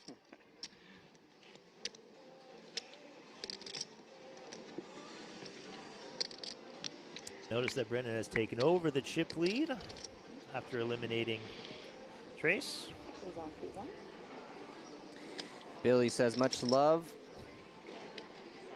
Your Will that played cash with me Thursday night and then next to me at the Saturday event got 30th for a little over 5,400. Congrats. Well done. Yeah. Lots of people making Shout money here out. at Borgata. Plenty left to go give away. Yeah, unfortunately, he saw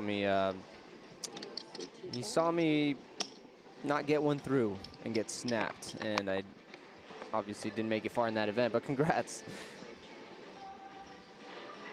Sometimes you just have to go for it, and player just has it. Brendan here on the button with 10-9 offsuit is opening, and Guan is letting it go. Brendan, our new chip leader, resides out in Pennsylvania.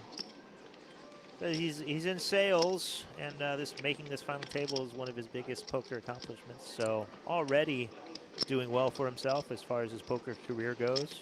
He's got a family out there. He said his 2 kids, Mason and Lillian. Shout out to them. He's also a golfer. He apparently won the Barstool Classic, which is a pretty big event in the golf world. So this guy, a lot of golfers play poker and a lot of poker players play golf. Good for him, seeing if he can get another title to his name. Guan here with pocket queens in the small blind. Oh boy. We might see we might see a flop or some sort of 3-bet pre-action. See where this goes. Travis, a very pretty queen jack suited on the button. Yeah. We'll see what kind of sizing Guan chooses out of the small blind.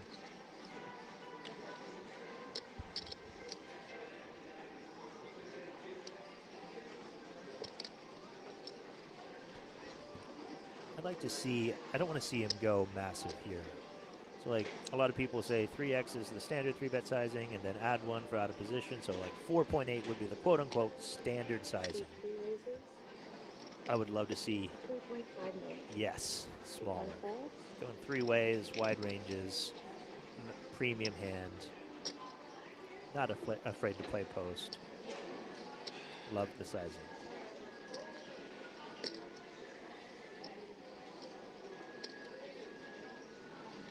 I see so many people who are scared to play post flop because they don't want their queens to get run down.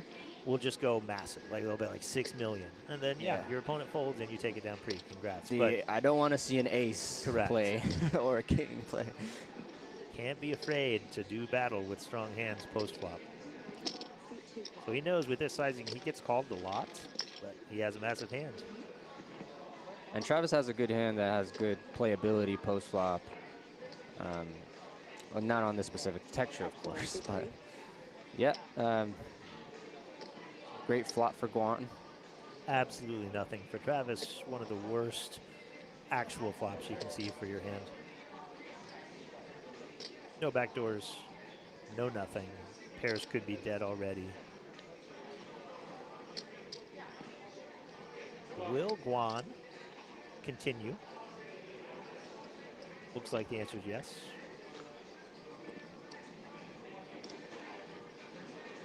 Seat 3, that's 2.4 million. 2.4 into 8.2. Very small sizing. You see this a lot from Guan, milking his opponents. Want to keep in all the worst pocket pairs. 7s, 8s, 9s. Unfortunate for him, Travis didn't have a pair there, and he's going to take this one down. You're going to be at 4 and 8. Shannon's going back in 3 guys. You heard the dealer, blinds are up. Appreciate it. Going to 400K, 800K.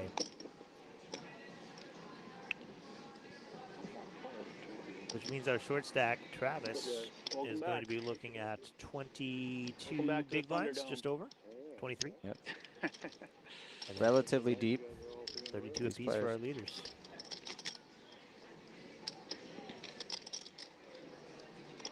Good. Are you here for the rest of the series? I'm going to be here to the end. Are you playing in some upcoming ones? I'm going to play mostly mixed games. I'll be on the comms for a couple other events, including the main event on the 16th and the 17th for days 3 and 4.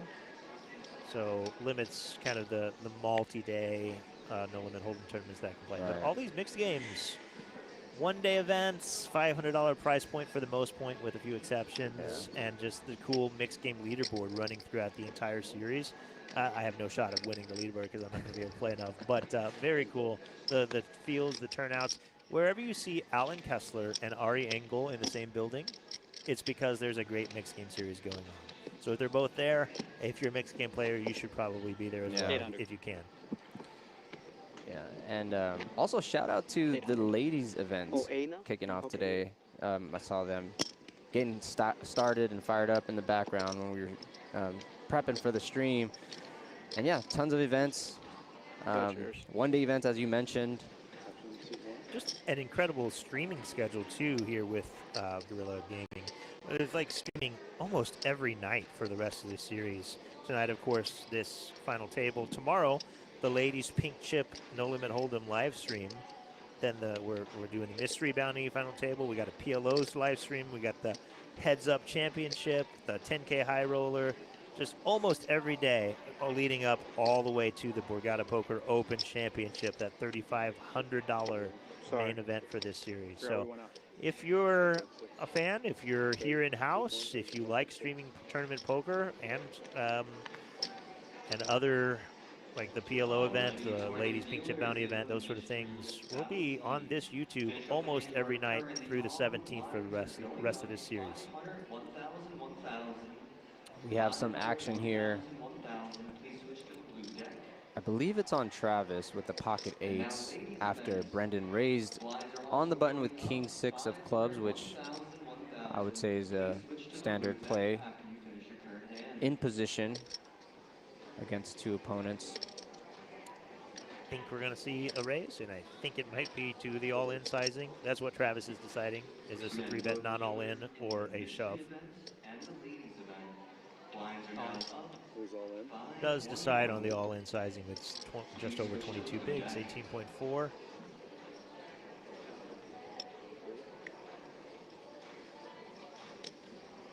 Guan's going to be annoyed because this is, in a different situation, a very strong hand. Can you count that? Should I?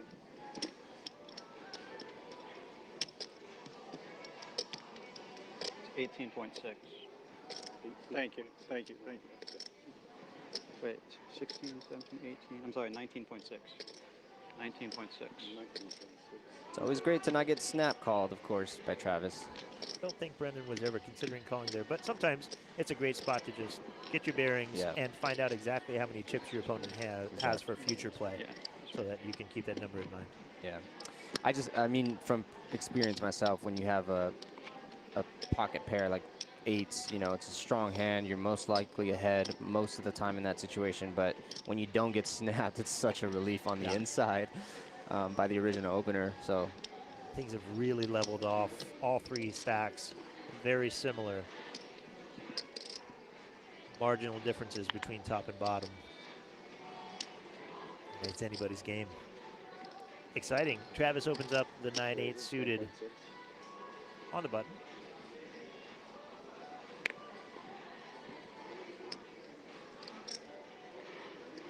Travis, 2-2.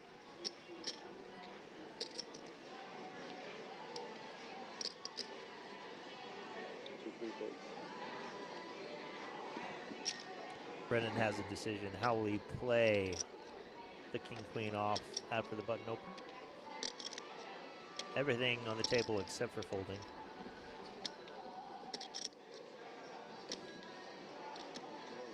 yeah, of course, Travis is playing position at a wider range, higher frequency of wider ranges here on the button. But with king queen offsuit in the big blind, you said all options are on the table. But what about for Travis? If he does raise here, what do you do with the 9-8 of hearts in position? It's going to be an answer only Travis can provide. I don't hate continuing, although it is a decent portion of your stack. It's just plays post pretty well, but we're just not very deep, so it's hard to realize our equity. But you're usually not sharing cards, so it's very, you have good visibility on the flop to kind of know where you are in position. If your opponent does have a premium, we have a good, you know, aces breaker. Strong player, be curious to see what he decides. And this was what I meant. Brendan didn't have to shove if he chose to 3-bet. In fact, this sizing is perfectly kind of more standard, if you will, with how deep they are. Travis decides, let it go. As you get shorter stacked, these hands, like suited connectors, low pocket pairs, their value just goes way down. If we were playing 100 big blinds, I guarantee you he would have hit the call button. Yeah, I would. At 30, too shallow, too much of your stack to risk. Just lets it go. But it does, those kind of things really haunt you because you want to see a flop so badly with such a pretty hand. Yeah, I mean, I'm thinking, man, I wish I was in your spot. I definitely want to see a flop. But then again, he's the experienced former champion. You know, he knows what he's doing and disciplined fold. But yeah, to your point, you know, these hands go down in value as you get shorter stack. You chose the right word, disciplined, because it's so tempting. You're sitting there, you're like, oh man, I could flop a monster. Crack his queens. There's a difference in knowing what the right play is and being able to execute it on the final table over and over and over and not getting impatient and seeing flops with weak hands. Very different situation here, just having to call and open with his 7-8 suited in the big blinds. Crack a neck, take a flop. Maybe it'll make him feel a little better, being able to see a flop with a suited connector now, the very next hand. Until it comes King Jack 3.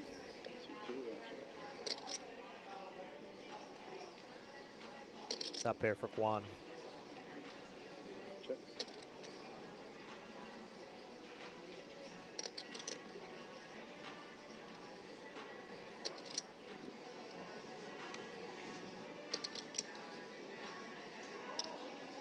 And we know that Guan often decides to bet really small to bring in his opponents. He's been doing that back-to-back, and I could imagine him doing the same thing here. And now, the question is here, does Travis ever peel here for some sort of backdoor spade? I don't think so. If he does, it's not for the equity that he has. It's because he thinks he can take it away on a future street. But Exactly. this is just not the right hand to do it with and not the right board to do it. And to be honest, not the right opponent to do it against. One doesn't give up easy. Yeah. Much better spots will come his way. Nice hand. What do you think about the whatever color shirt this is, the pink salmon shirt? I was looking at that earlier. It definitely stands out. Now, the question is, did he intentionally wear this for the stream, knowing he was going to be on stream? He stands out. I mean, a player that has championships under his belt and, you know, he's a pro and everything, I don't think he'd be doing it for the stream necessarily. I just think it was part of his wardrobe and he wore it. It's a nice shirt. Yeah. I'm going to just assume that route. But some players, they want to stand out. Probably reading too much into what his I'm reading too much. Was. Yeah. Maybe it's a lucky shirt. I was just asking what you maybe felt about it. Maybe he wears those colors at his final tables. And, you know, some players are superstitious. Are you superstitious? I'm not. You don't have any lucky pieces of clothing? I haven't shipped anything live yet, so I can't tell you that right now. Maybe it'll change. You play more cash than tournaments, right? Yeah. I just started playing more tournaments this year, so. You like go on a sick upswing, you win 10 sessions in a row or something. You don't start to be like, oh man, I got to keep wearing these socks. I'll pay more attention. But yeah, shout out to the pink salmon shirt, and I hope it's doing you well, Travis. Anyway, I love that you keep shouting out things that are not living, like pizza, Shout shirts. out. Yeah, it's life, man. It's part of our everyday life. Shirts, attire, food. It's what we do. I don't know. Shout out to. Shout out. Just shout out to the software helping us make this happen. If you abuse the shout out, then it starts It's to less. mean, it starts You're to mean right. less. You know what? Yes. No more shout outs for today. Travis opens up the ace-9 from the small blind, gets called by Guan, who flops bottom pair on the queen 4-3. Travis slows. He does have plenty of showdown with an ace high. Bet doesn't accomplish too much. Only better hands call, worse hands fold.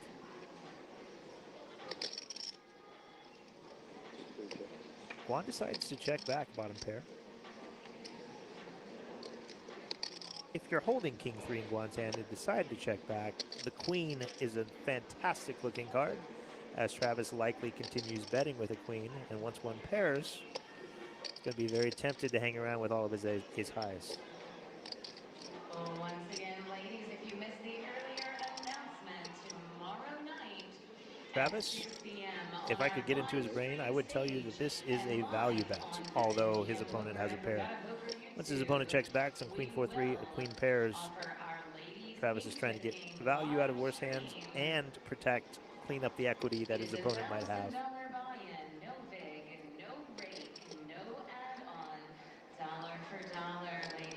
And Guan, trusting his instincts here, makes the call with his pair of threes, well, two pair, and king kicker here.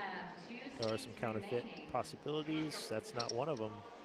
One has the best hand. Can he hold on if Travis fires another barrel? Although this is a good card for Guan's range in the big blind here.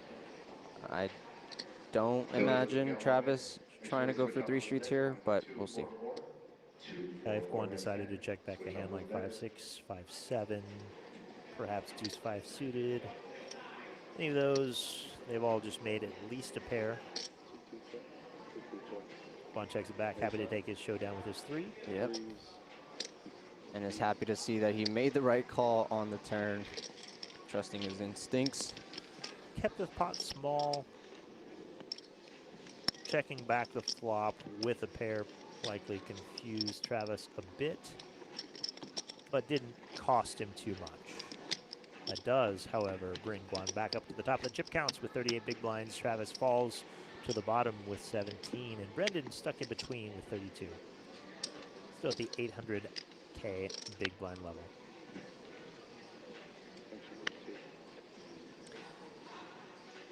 Huge pay jump difference. Third place is getting 90K. Second place is getting 131,000. That's over $40,000 in pay jump. Although it doesn't feel like these players, at least this table, it hasn't felt like pay jumps have been a consideration. They're just playing their hands not straightforward, but like they're more focused on playing the player, playing their hands, versus considering their pay jump, looking up at the clock, you know, how many blinds do I have, you know, ICM. I just don't think ICM is a huge factor to their play styles right now. 2.6 and 2.6. Yep, seems to be pretty standard play, but also when you're shorter, it's a little bit harder to vary your decisions, and it's been a fairly shallow final table, although now we're deeper than have been as far as average goes.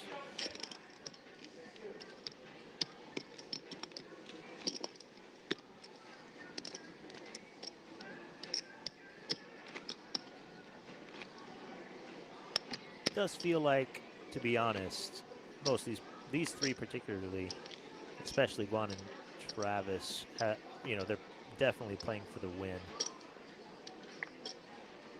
Go back to that check raise flop barrel turn barrel river by Guan that got him the chick lead earlier, risking it all.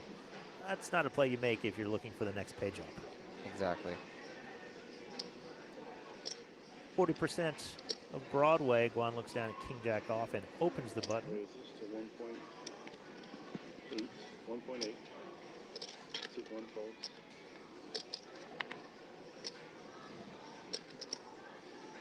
Travis has 2 suited cards. Does he want to take a flop against the chaotic Guan? Yeah, he wants to battle, get some chips back. I mean, you've lost two pots back to back, and you're getting semi-okay price. And look at that. He does have a pair now. Rolls reversed. Last hand, Guan flop bottom pair and held on to take it down. Now Travis has bottom pair. Slightly different situation as Travis is out of position instead of being able to play in position. It does go check, check. Another overcard to the pair of Travis and brings Guan a flush draw. Will Travis decide to lead with his pair? Yeah, leading would make sense as this hits the big blind's defending range a lot of times, and I would assume that a continuation bet from a flush draw of some sort would have made sense as well if Guan would have done that. So I don't think a lead here is terrible, but unfortunately for Travis, Guan is going nowhere with the Jack of Hearts. Fair, good breakdown. I think that may not necessarily be unfortunate, as now we're just getting value out of that. We just have to dodge the river. Yeah, true. Got to pick up chips somehow. Opponents can't always be calling us drawing dad, and Travis correctly puts a bet out there with the best hand. Yeah, he is correct. He is going for value and protection with bottom pair here. I guess unfortunate was the wrong word, but it was, I guess I'm thinking pessimistically, if you will. What might happen. What might happen if he sticks around. Guan turns a card that's going to tempt him into either continuing via call or raise. A raise wouldn't make much sense based on the story he's told so far, but sometimes our stories don't have to make sense. 8 of diamonds. One liner to a straight. Really, we talk about whose range is better. We have a button open playing three-handed. Both of these ranges are very wide. Yes. Straights could exist, two pairs could exist in either player's hand, and it's a very uncomfortable spot for Travis with bottom pair after getting called on the turn.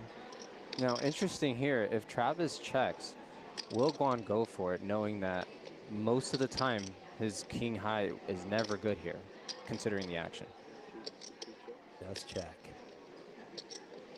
Losing to some ace highs, losing to bottom pairs. I would love to be in Travis's head right now, knowing a bet could be coming. Yep. And wondering how confident he is that he has the best hand. Because I'd be very tempted to bluff catch here. Doesn't have to. Checks it down and wins with his nice bottom hand for Travis. Especially when defending with a suited gapper there in the big blind. And, you know, he's lost a couple pots back to back, so this one must be feeling good. Team Salmon picking up chips. Team Salmon.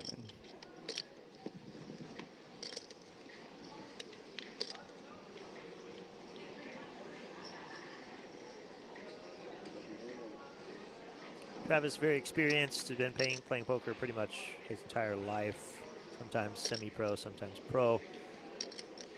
Like we said earlier, he won the Borgata Fall Open main event in 2016. That's 8 years ago. He'd be very happy to get himself another trophy from the Borgata. This is a great chance to do so.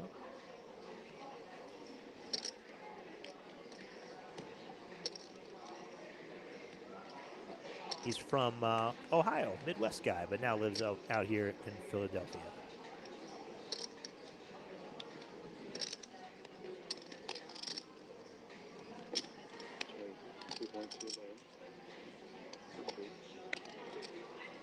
Getting frisky with the Jack Deuce suited now in the small blind. We'll see what Guan elects to do here with his Queen 8 off. But we have to remind ourselves that he is a fighter. He likes battling for these pots.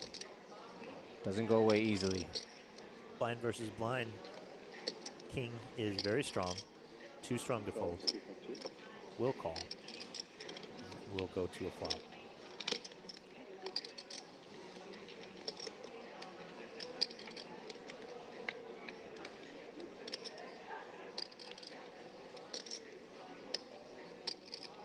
Paired board 7-9-9 hits neither player. Travis has the betting lead. Guan has the best hand. Competing forces in play here. Will Travis continue? When you have the betting lead on a paired board, makes it even less likely your opponent hit the board. Usually sets up for a continuation bet. Yeah.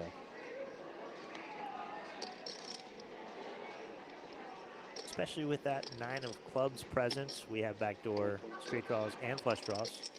Not to say we expect them to come in, but there's a lot of cards on the turn that give us the ability to fire a second barrel.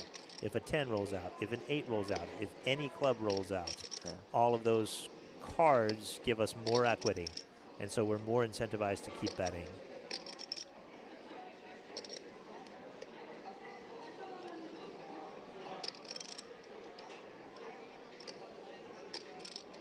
Now, does Guan... Look at this. I was going to ask you, does Guan think about ever raising here to represent a hand like 8-7, 8-9? You know, as he is blocking those combos, and he knows that Travis is going to have a high c-betting frequency on this type of board. So, you know, he's leveraging that. You're right. It goes both ways. Hard to make a pair. However, this is going to be interesting. Travis, would Guan raise a 9 is the question? When you flop trips, are you really just immediately raising? No, not on this board. So if Travis can say, look, this guy doesn't have a 9, I think he's full of it. This would be very sexy. A 3-bet shove with Jack high. It would work. I promise you that's exactly what's running through Travis's head. Is my opponent really raising a 9? But I understand the fold. Good play again by Guan, battling for these pots and understanding exactly where he's at in a hand. But yeah, I mean, that would have been pretty gangster if Travis came over the top there. And we've seen some of that happening in previous hands. Yeah, it's just one of those. I've played all this time. Do I really want to pick this particular spot? If I'm wrong, I look like an idiot. And get called by some sort of 7. I did put my 4. No? I don't know where it would be if you did. I grab it. The chips couldn't have gone anywhere else. They're all going yours. Kept doing like this. I forgot, sorry. All right. Blinds are out. Cards are in hands. 1.6.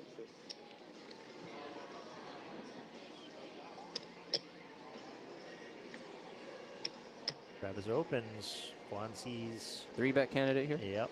10-jack suited. Small blind, absolutely. Problem is, we can't really 3-bet to a size that makes a whole lot of sense for Travis's opening.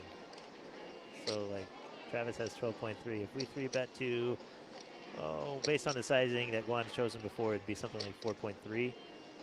And then get shoved on, we just, like, really can't fold. We put in 4.3 out of 13. Close. These are the spots that are, like, really interesting. Like, you could 3-bet, you could flat. And that's why he chooses to call. It's just awkward, the stack sizes for that particular spot.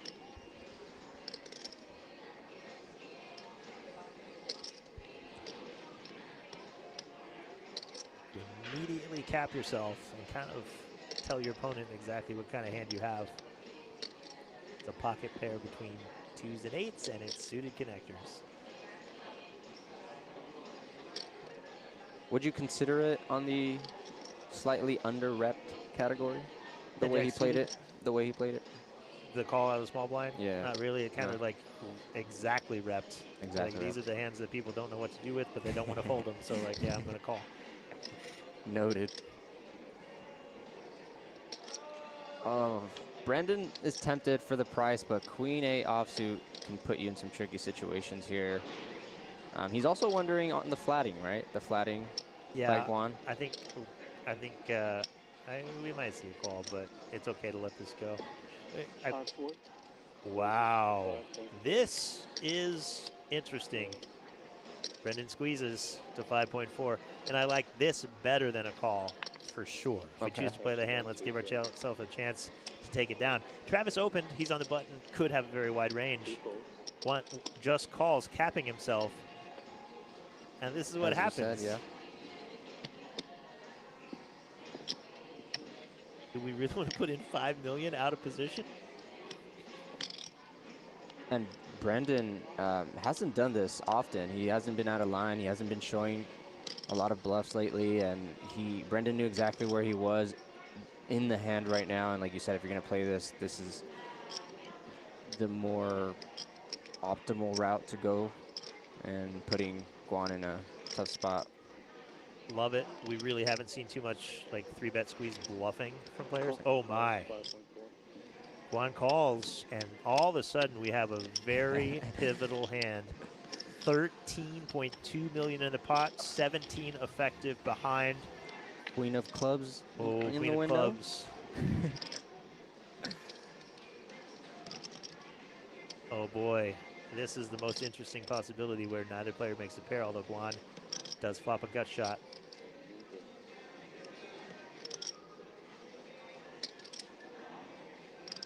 Thing is, I really love Brendan's pre-flop play here, taking advantage of his image, table dynamics, situation.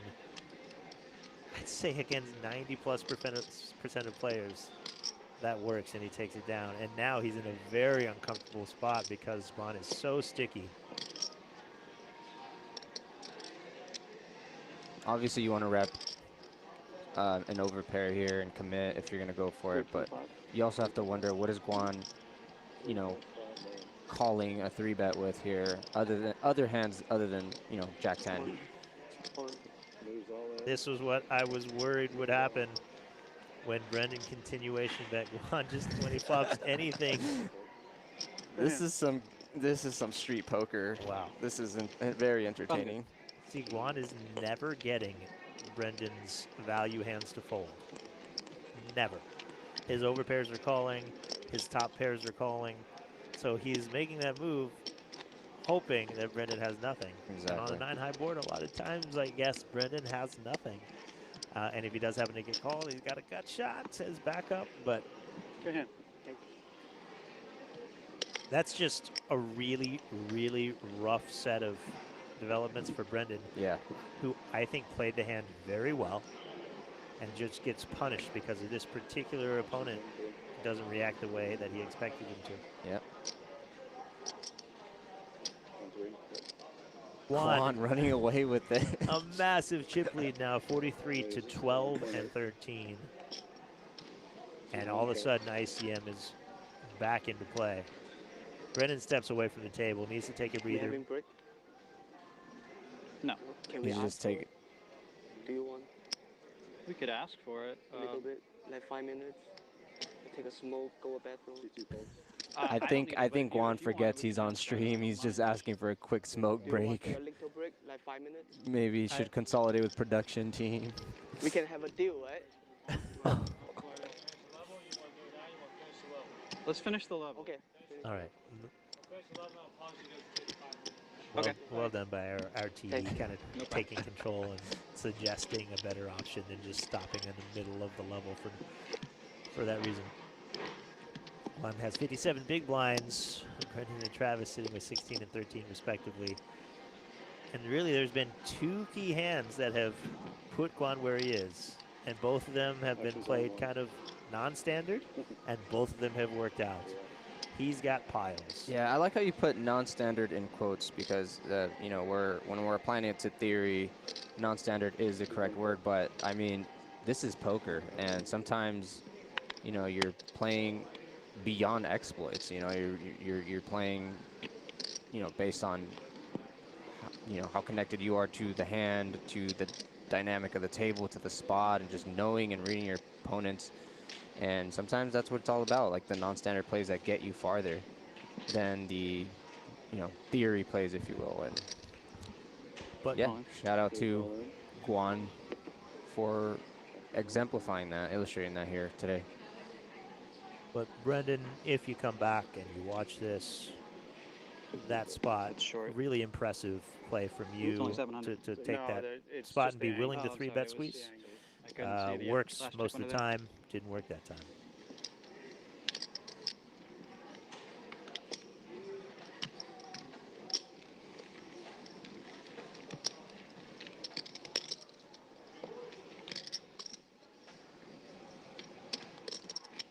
I might have to give this bucket hat thing a try.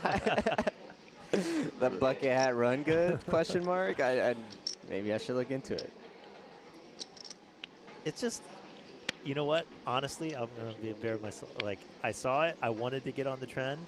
I was like, oh, this is awesome. Everybody's wearing bucket hats. But then it just, like, felt wrong to all this. I've never worn a bucket hat in my life. Yeah. It felt wrong to be like, oh, I'm just going to start wearing a bucket hat now.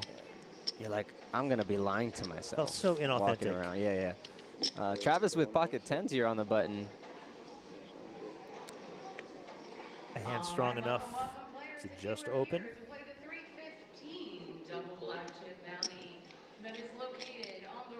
We talked about how many events are running here at the Borgata. Another one starting up. The 315 double black chip bounty. That's poker room manager Kelly DeCellis in the background. I feel like each series they run here has just gotten better. Snap calling a jam that time. Snap call. So shout out to her. There's a shout out for you. Kelly DeCellis, poker room manager, who is just, you know, she puts her heart and soul in this poker room and these events and these series, and you can see it paying off. She listens to her players, lots of improvements, and very happy to be a part of it.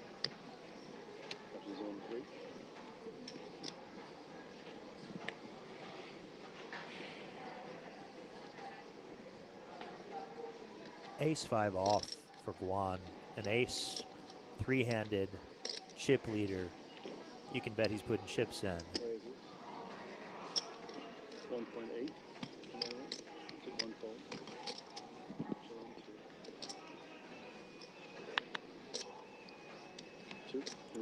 Card's not in the reader. We don't know what to let go of. Good. 10-4 off. Reasonable fold. It's interesting how, even though you're folding the hand, they want you to put it in the reader to give that information. For production, of course, but as a player, when you're watching this back, you're getting free information. Still dominating chip lead for Guan. The man lives out in Flushing, New York, but he was born, not going to try to pronounce that city, Huizhou, China. I said I wasn't going to, and then I did. Huizhou, China, but now lives in Flushing, New York. This is his first year playing as a professional poker player. Yeah, I was reading that, and I mean, not bad for your first year. Like you mentioned earlier, he had a huge score online for like 50K, and now I believe this will be his biggest live cash. Yeah, for sure. So congrats to him. And Travis again with the pocket 10s. 15 big blinds. 15 big, yeah. He might be tempted to trap here. It's a hand that strong, but nothing. No wrong play. I like this as well. Of course, strong hand. Put more chips in the pot, 2.2. Guan with a suited 7-4. Something tells me the more chips Guan has, the more willing he's to play mediocre hands. And he does call. Will he flop enough to get him into trouble, or can he run down these 10s?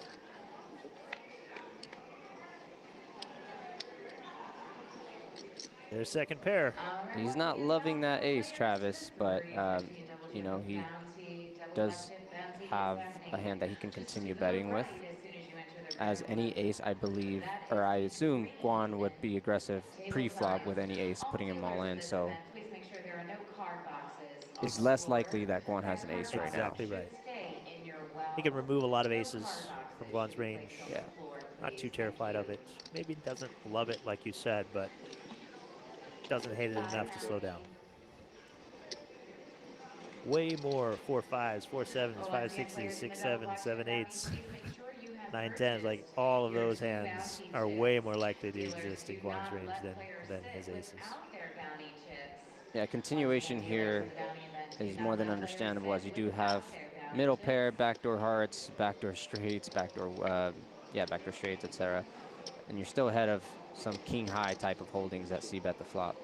Very safe 8 of diamonds for Travis up against the hand that Guan has.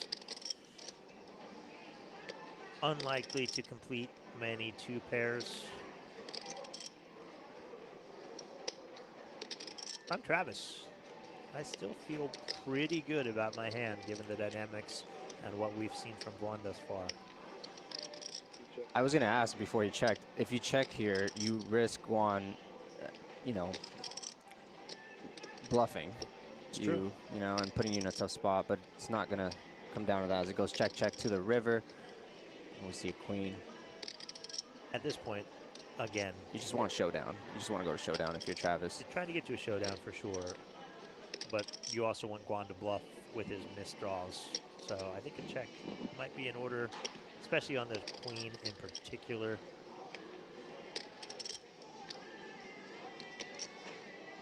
I don't think any worse hands will call you, because if Guan did put him on queen jack, king queen, 10 queen, something like that, okay, now they both, all those hands have got there. So are his fours going to call now? Unlikely. Best chance to get some more chips is check, pick off a bluff. Yep. He feels differently. Likely because Guan has shown the ability to call very lightly. So maybe this is a value bet. I don't think he's turning his tens into a bluff. I think he's trying to get called. No, this is value for sure. Trying to get called from a 4 or a 3, like 3-5, 4-5, all those hands where Guan is just a non-believer. Very, very sharp play, given it looks like Guan is considering a call. There's not a ton of bluffs here that Travis could have. I mean, you have the king jacks, king tens. Yeah. But other than that, I mean, queen jack gets there, as you mentioned earlier. Even jacks, tens, nines. I'm not sure if he'd be doing this with nines, but you lose to all those hands. Wow, he gets called. This is what we talk about when you make a merge bet. It's like, it's kind of tough to identify if it's value or bluff.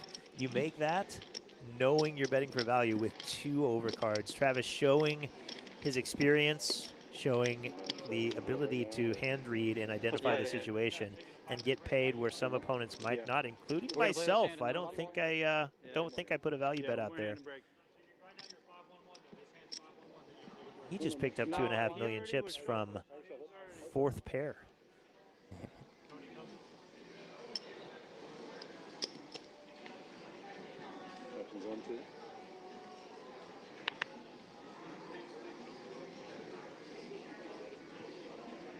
Well done there from Travis. Impressive. I don't blame Guan necessarily, because a lot of players aren't betting tens for value, so it's either like an ace, a queen, or a bluff. And if you check the turn, doesn't really have an ace, so queen or a bluff maybe.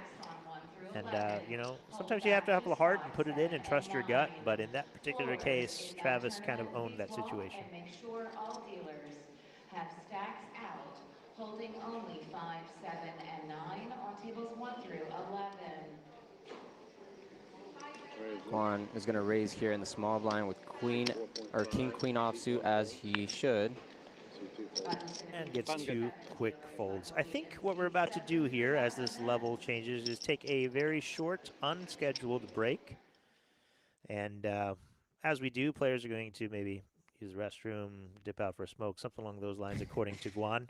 We're going to take a very short 5-minute break, but don't go anywhere, because when we get back, 3 players battle for almost $200,000. Guan Huang on top, Travis Hartshorn with 18 bigs, and Brendan Mahoney 9.5 big blinds, and lots to play for with almost $100,000 in between 3rd place and 1st place. Yeah.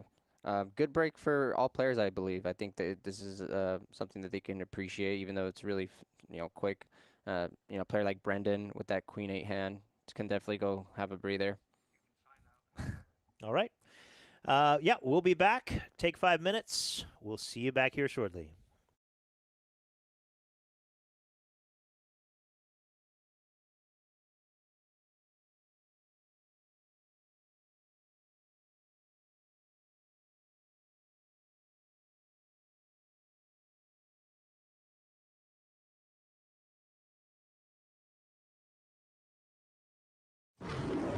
Oh, what's up? You watching the game? or maybe the one later. Put a little BetMGM action on it, and now any game becomes the game. When you got overs and unders, you're in it every time they throw the ball, kick the ball, dribble the ball. Maybe it's not even a ball. Who needs a ball? Now that bet's got you watching every inning, half, round, period, set, hole, a lap. Right from the edge of your seat.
Oh, it's about to be a party in here. BetMGM's got all the sports betting in one place. And it's live, baby. Ooh, we're placing money lines in real time. We got second half spreads and third set winners as they happen. Overs hitting in extra innings. Live is where the action is at. And with BetMGM, woo, I got the best seat in the house.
We are back at this kickoff event. $800 buy-in, $1 million guaranteed. 3 players remain. Guan Hong sits at top with 41 big blinds. Travis Hartshorn, 18 bigs, and Brendan Mahoney with 9.5 bigs. I'm Terrence Reed alongside Poker Llama. Llama, how you Yep. doing? No, it's been an exciting, entertaining, wild ride. Really appreciate the poker here at this final table, and all these 3 players are deserving to be here. And yeah, first place is getting 192K unless they make some sort of deal, but $800 buy-in kickoff event. It's been fun. They took the break to color up some of the chips, spread out, get comfy. Only 3 players left. Plenty of space to spread your wings and kick your feet up and relax. Guan Hong has shown that he's willing to put the chips in spots that are scary, and that's led to a massive chip lead, 41 million for him. We're coming back to the 500K, 1 million big blind level. Very easy to see how many big blinds everyone has. 41 million means 41 for Guan and 192K up top. Players took their quick break. They're just getting settled as our production crew gets accurate chip numbers. Shout out to them, Guerrilla Gaming, doing a great job behind the scenes, making sure everything runs smoothly. Graphics have been wonderful, no mistakes. Players are scanning their cards, making that easy, and gives us a better content. I will second that, as I had a pleasure to interact with the production team, and getting set up outside for the intro video was nice and smooth. But yeah, let's get back to the cards. Not easy to come into third-party location, set everything up. There's so many things that you don't even think about. Running cables, getting the sound volume correctly, getting the lighting right, getting the graphics right, all those things, and this just going well. And we're back to look at this, a setup hand, the classic flip in tournament poker. Brendan looks down at ace king in the small blind. Travis behind him awaits with 2 ladies. Very first hand back from the small break, and Brendan is feeling good about this one with only 9 bigs left. Goes all in and gets snapped by queens. Wow. And here we go. 3 hands to wake up with. 3-handed. He said, wow. Wow. Wow. I mean, we're like, wow, in the booth. Wow. When we first saw it. They both have to think, oh man, they didn't have to have If I a had hand that jacks, strong. I'd be pretty upset. Oh. An ace in the You invaded the window. diamond, No diamonds for either player. Travis drawing to 2 outs. Otherwise, Brandon will get the double. 2 queens left in the deck. Will either of them hit the river? No. Brendan back from break, looks down at ace king, gets it in against pocket queens, finds an ace, and all of a sudden their chip stacks are more than reversed. Nice hand, Brendan. He's been going through a roller coaster of emotions after that queen 8 hand earlier, and then the break, and then very first hand against queens right now. And yeah, I'm taking the best of his hand here and collects a double up. Sometimes the hands play themselves. That one, of course, both players happy to get it in. And then we're flipping a coin to see if Brendan's tournament hopes stay alive. They do. He doubles, and now Travis, our short stack, with barely over 10 big blinds.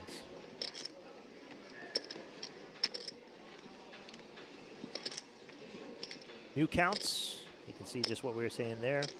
Brendan now with 17.6 million. Just there's that flip probably, if you had to put real money onto that flip, was probably worth well over $20,000 based on the payouts. Yep. These players are playing for significant money. Every hand value changes hands. And look at this, Travis with pocket ducks.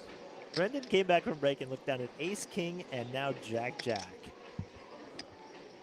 Best break that could have happened for him. This is an interesting situation for Travis. I'm not experienced with this spot. I mean, what do you think about having deuces here? It's one of those spots where you're probably supposed to, quote unquote, get it in because you have a pair. It's hard to realize equity. Well, yeah, you can't call.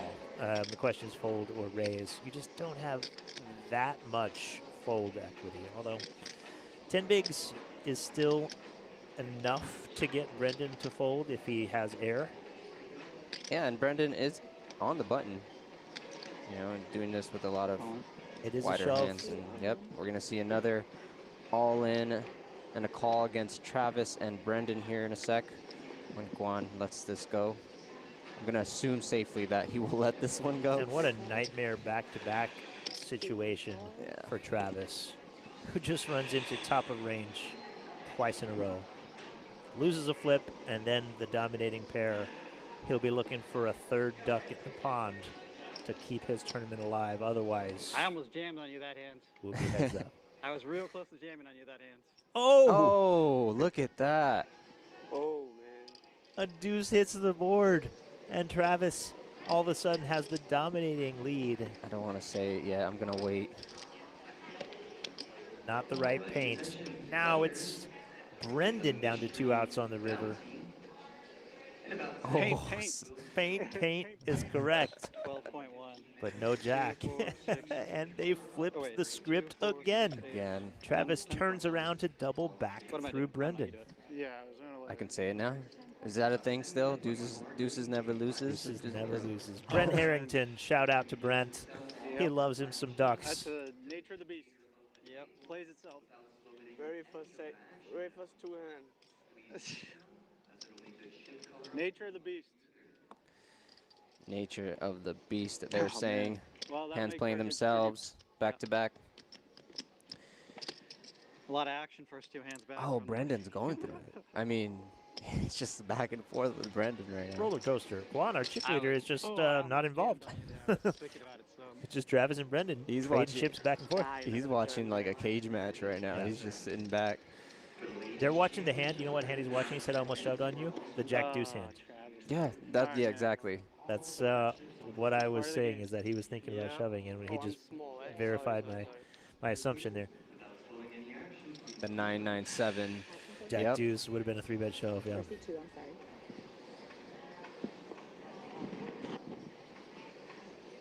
Player 2. Let's go player 2. Player 2 flags. On. Player 3 on. Doesn't really matter what he has. Yeah, 5 bigs left. Player 1. Yep, 5.5 bigs behind, just has to fold so much. And even if he wakes up with something worth calling and one loses, he only loses a total of 7, and when he wins, he gets to pick up the 2.5. So when it folds the Guan, we can pretty much expect to see all in ATC and 2 cards. There's about 3 minutes left in your break. Players, feel free to take your seats. Actions on player 3.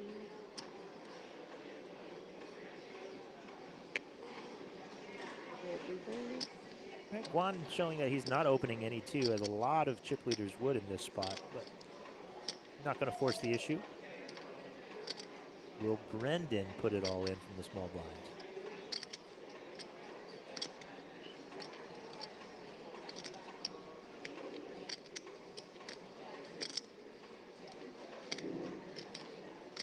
Travis with the 7 deuce of diamonds.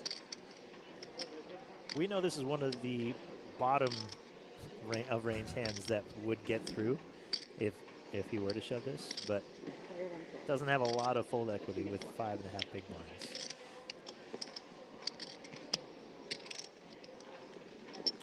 Three-handed though, I mean, pressure's on. I mean, you're getting blinded out fairly quickly with 5 bigs here. Which is why So it's you sometimes have a good spot. Yeah.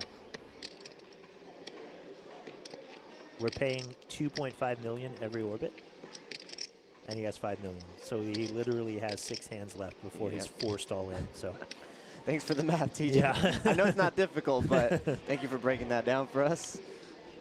Actions on player 1. Decided he'd like to pick a better spot. This is probably one of those. Probably a better spot.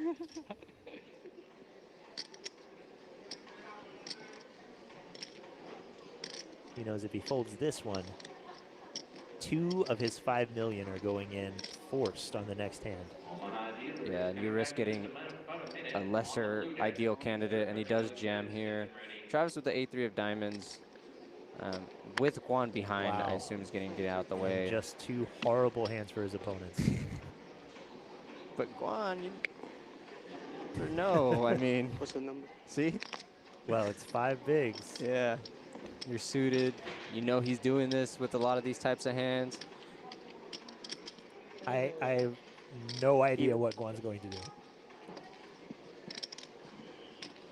If I had to bet, I'm not going to assume, but if I had to bet, I would bet that he calls this. Like if it's 3 million, you're calling any 2 cards. If it's 10 million, it's an easy fold.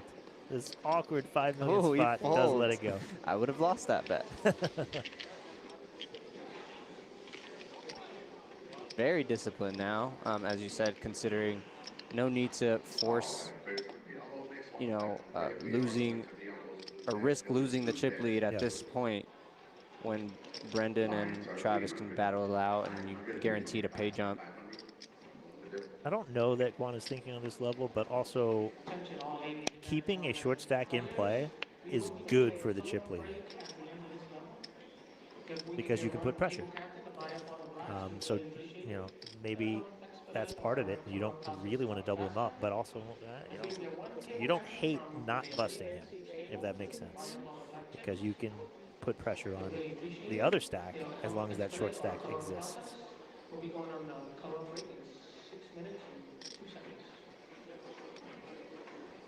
Travis opens the ace-5 suited on the button, a very strong hand, 3-handed.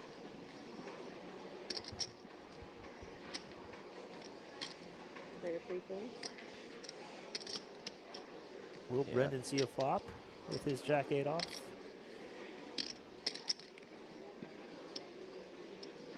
Every chip so important with this few blinds. How do you want to invest them?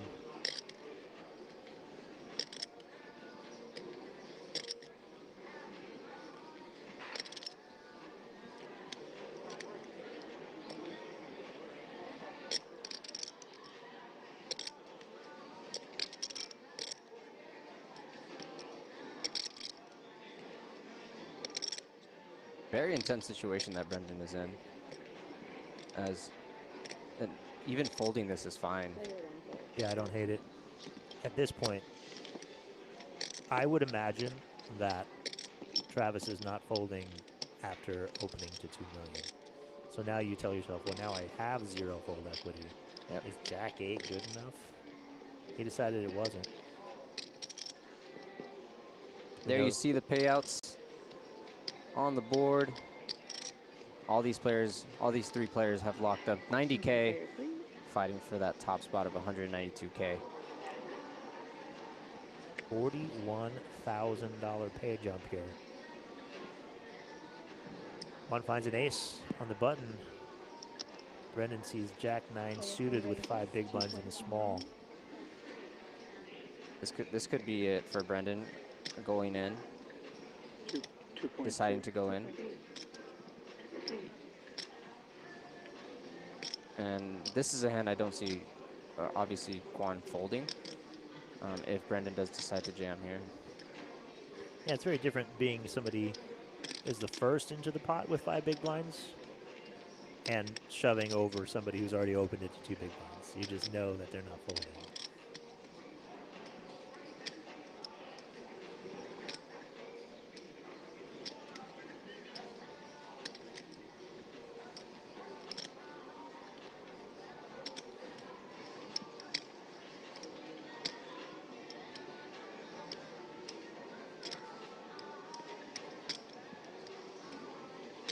We have seen Brendan take his time in previous spots where we assumed he was going to go all in, and he did, and he just takes his time with these. So if I have to go off of that, I will assume he's going to go for it regardless here, even though he's thinking so long about it. I don't know. What do you think? It's one of the most complex spots you'll ever find with only 5 big blinds in your stack. You think 5 big blinds are super simple. Raise. There's the combination. Excellent.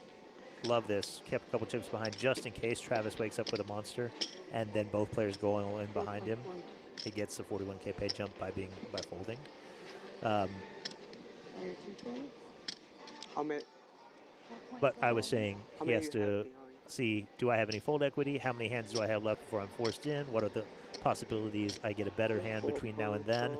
And combine that with the ICM of what's the possibility Travis busts before then. But he does go with it. Guan, of course, calls You think that's at that bad, price. Trav? Is Jack Knight a shove there? I actually don't know. I had like 4.5, I think.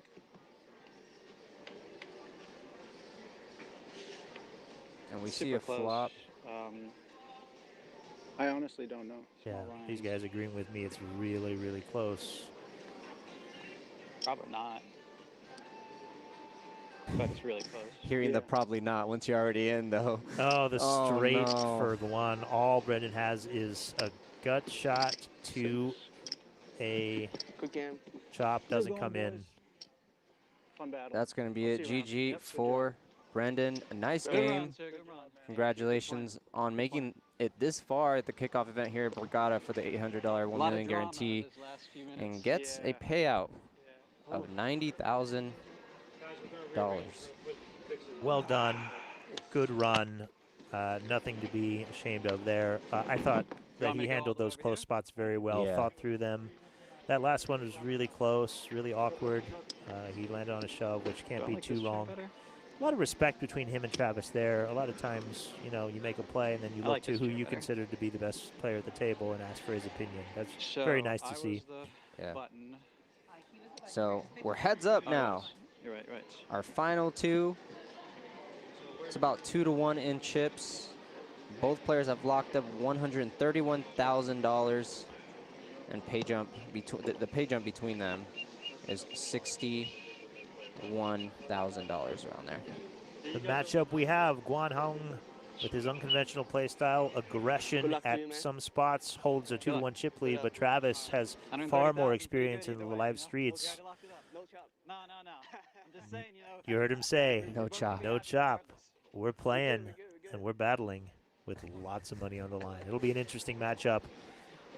Very more interesting. chips and aggression compared with more experience and results. Who will come out on top? Okay. Players get situated, moving the tables around. They're going to sit on opposite ends directly across from each other. The beautiful trophy is going to come out. Once these graphics come off, you'll be able to get a picture of that. These very pretty glass Borgata replica trophies will be sitting in the middle of the table. 10, 12, 14, 16, 18, 20. Yeah, almost 23. Gotcha. Thank you. You got 30. I got 40. Just under 70 million chips in play. 1, 2, 3, 4, 5. 46 and a half. Accurately sharing their chip counts. We've got a heads-up battle served up to us. Thanks for being here, following along. We came in with 8 players today. We have found our way to the final 2 players. It's Bucket Hat versus Salmon. These 2 guys will battle for the $192K up top. There's our trophy right over the dealer's head. The Borgata replica glass trophy goes to our first place winner along with $192,000. Travis versus Guan. First hand of heads up play. No more ICM, no more hiding, no more waiting for pay jumps. First and second, the only 2 places remaining. Yep, and then there were 2. Now, when it comes to heads up, the strategy is obviously different. You know, ranges are wider. You're limping a lot of the times on the button. I mean, can you share some insight on some heads up experience? Yeah. In a situation like this? It's really, stage like this? really interesting because you don't get to play heads up very much. You really don't. Heads up tournaments aren't a thing. It's rare. Even the best players make it to heads up. So a lot of players don't study it very much. 6.5. 6.5? You mentioned limping the button a lot. That is something that modern players have started doing over the last few years. You know, used to think limping is bad and you should never limp. Heads up, you get to see a lot more flops when you limp because when you get 3-bet, you can comfortably call. Doesn't seem to be the strategy Travis is taking, which is completely fine and standard to open the button with all the hands you choose to play. Guan sets the tone for this match by immediately 3-betting the 7-5 off. And a lot of times, cards don't matter. Players are interested in taking control, gaining momentum, being in charge. And that was worth a 3-bet there for Guan. He sets the tone early. You're going to raise. Better be prepared for me to put more chips in. Yeah, definitely showcasing his aggression. And we're going to see more of it here, heads up versus Travis.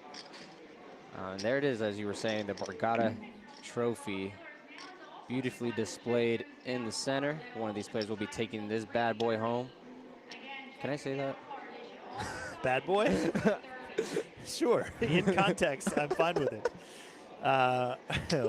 Trophy. I have to ask. I mean, sometimes I say the wrong words, and I want to correct myself. But anyway, you guys know what I meant. Say it with confidence. The Borgata trophy is beautiful. I really like unique trophies in places that value a cool trophy. You know what I mean? Agreed. Guan with a real hand here on the button. 2.5 million. But Guan goes with a 2.5x sizing. What does that change? Well, first of all, it means your opponent's supposed to fold more. And it reduces the variance a little bit. You play bigger pots in position. Travis calls, suited hands. First flop of heads up play. Diamonds versus clubs. The flop is out there. We don't know what it is yet.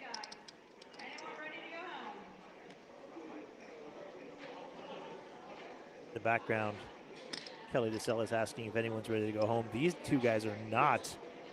They're both here, not wanting to be the next one eliminated. Oh, what a flop for Guan.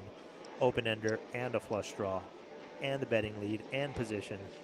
Yeah, won't be getting paid here, as 2.7 million. unless Travis has some other tricks up his sleeve. But you know, this is an easy fold for Travis. And back-to-back hands for Guan. Heads up can be so frustrating when you're not winning pots, just because when you lose a hand, your only opponent is winning a hand, and you just see your chips going over there. Travis is experienced. He knows there's a lot of variance in heads-up play, especially with the average stack of 30. What did we say? There was 70 and 35 bigs average. It's I don't think he's going to make any bad decisions because of frustration. But 2 for 2 pots going to Guan's way in this heads-up match.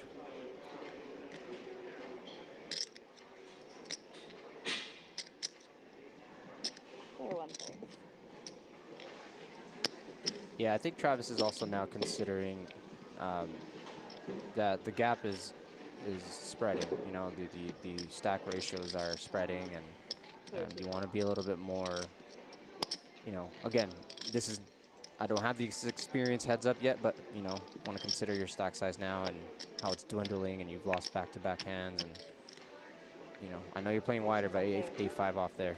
Just let it go. As stacks get lower, chips become more valuable. Every chip lost is worth more than a chip gained, and so putting chips in with weak holdings becomes more costly as you're more shallow. So we'll probably see Travis tighten up a little bit.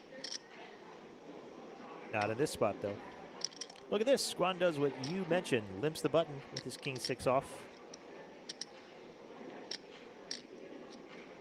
I mean, Travis has a real hand here, but with Guan limping the button here, it definitely you know, makes it trickier to play against because he can go the aggression route. We've seen him limp or just call really strong hands before. And there's the jam by Travis. He's gonna take this one down.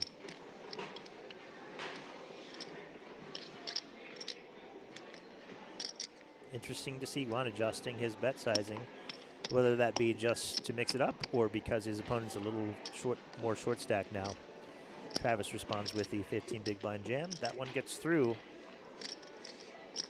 I'll be interested to see if Guan continues limping the button with all of his hands or if he changes it up based on his hand strength. Updated chip counts. Those are all also listed at the top of your screen. Travis looking to fight his way back into this heads-up match. Player one raises 2 million.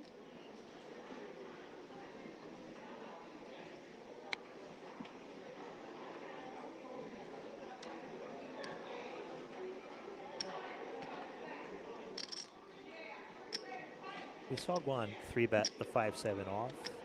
That was obviously a polarizing, just pure bluff with the 7 high. King Deuce, though, plays much better post-flop. Happy to take a flop.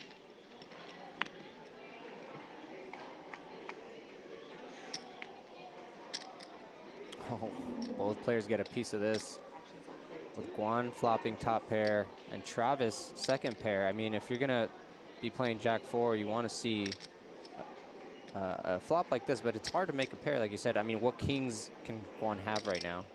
A lot of them, but very hard to make a pair. It's hard to make a pair. And to be honest, you asked the right question. What kings can you have? Not as many as you would think, because a lot of strong kings are 3-betting, right? So we would, like, maybe half the kings aren't even there. But anyway, when you make second pair in heads-up play, it's a monster. Yeah.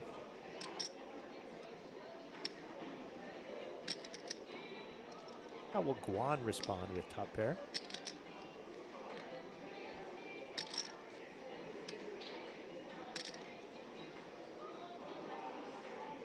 You're also in position here, so if you just call here, you know, you're essentially doing it because you know Travis can keep going with second pair. Well, Guan's out of position. Oh, I'm sorry. Travis I'm sorry. is in. You're good. Still for the same reason. You're right. If you just call, you keep all of his bluffs in, and you disguise your hand strength.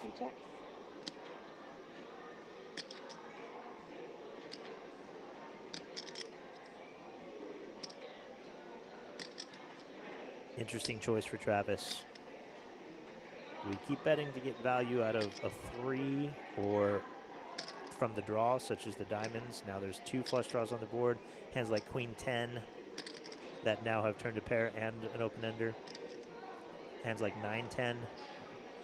Yeah, even funky like suited gappers like the 9-6s, the 8-5s. He does choose to bet. Keep control of the pot. Now if you're Guan, really uncomfortable because yes, you have top pair. Board's very connected. If our opponent has a strong hand, we are in trouble. But there are lots of draws. And do you really want to check call this and see like a 9 of diamonds roll off? Or an ace of hearts? A lot of scary cards on the river. Yeah. He does move in. Yeah, I was going to mention it's really hard to realize more equity on any river really with the deuce that he holds, but yeah, decides to go all in with top pair here. Putting the pressure on Travis, who still holds second pair with only 11 bigs behind. It's really, really tough. You look at your opponent, does he have a king or better, or is he bluffing? That's the decision. What kings, or what hands that are, you know, equivalent to top pair here are not snap calling? Equivalent to top pair? Yeah, so like what, you know, if Travis has a king, he's never folding a king in this yeah, spot. So when Guan sees the no snap call, you know he doesn't have a king. Correct. Or better, yeah. Now you're happy. Okay. Now you know you have the best hand if you're in one spot. So, yeah, I guess the question was, does Travis ever think about it here with a king? I don't think so. Okay. I think a king is a snap call. He might feel differently, but with a jack, it's basically, does he have a king or not? That's what you're asking yourself. And then also on the flip side, Guan could be being aggressive here with a combo draw. Oh yeah, of some sort. If he has 3-4 diamonds, if he has, I mean, you can 9-3 diamonds, many. Ace-3 diamonds, and that's what Travis is currently beating. Or yeah, like I said, 10 queen of spades, 9-10 of spades, queen jack of spades. All these hands like pair plus draw can put all the pressure on and has lots of equity if you do get called. And then there's just the kings that have you in really, really bad shape. He does put it in. I don't blame him. This could be it, ladies and gentlemen. 5 outs for Travis to stay alive. Otherwise, Guan Hong is our new champion. And hands on his face, stands up, knows he has 90% chance to win. Putting his hands together. Seems like this means a lot to him. We go to a huge river moment here. A three. That is it, ladies and gentlemen. Guan Hong is your new champion. Good game to Brendan Mahoney. Nice tournament. Yes. Nice win. Comes in You too. second place. No, Travis. Second place here. Wow. Lifetime Pro. The 2016 Borgata main event champion comes up just short. That was some great poker that we just witnessed, in my opinion. We saw different play styles, but Guan, man, credit to you. Congratulations. 192,000, as TJ was mentioning, and yeah, we could see what it means to him, and his aggression paid off. His reads were correct, and pretty nice. Too big. Too big. Wow. Travis Archorn makes himself $131,998 for his second place finish. Guan Hong, $192,236, and the trophy. Yeah. So it's my first one. You're gonna have to find a place on your shelf for it somewhere. Yeah. It'll be nice. Congratulations. Thank you. Appreciate you. We hear the players issue their congratulations to each other. Travis says, "Oh, I got one of these trophies at home." Guan says, "This is my first one," and you can tell he is relishing this moment. And now this is his biggest live cash, because his online was 50K, and now he scored a $192,000 cash. Yeah, his Hendemob's going to jump up from less than $1,000 to almost $200,000. Congratulations to Guan Hong. You were fun to watch. Really kept us on our toes. Hard to know what you were going to do. I'm sure it was no fun for the other players at the table as well. Really, Travis has nothing to be ashamed of. He played very, very well. Don't blame him for putting it in with the jack there. He's ahead of a lot of his opponent's range, but didn't work out that time. Guan played it well and got max value from the top pair. It's been such a pleasure commentating this opening event number 1, $800 $1 million guarantee. The first of many live streams for myself this series. Lama, I know you're taking off tomorrow. Did you have fun spending this last day here in the booth with us? Yeah, in short, it's amazing to be here. Pleasure to be in the booth, and they're doing everything right. Borgata here in New Jersey at Poker Open, BetMGM, everyone's just been fantastic. The quality of this event is just like through the charts, man. I want to stay. I mean, I just want to stay. But yeah, it's been a pleasure, and this was some great poker and a lot of great poker to come. A few final thank yous. Thank you to Guerrilla Gaming for putting on these streams for this entire series, for Borgata for hosting this Poker Open, for BetMGM Poker for sponsoring, and also to you there in the chat. Thanks for watching us. Without you, we don't have a show. My name's Terrence Reed with Poker.org. Happy to be here. Thanks for having us. Lama, final words? Good luck to all the players, and thank you for watching, and it was really fun. Congratulations to Guan Hong. We will see you back here tomorrow on our YouTube channel for the next live stream event.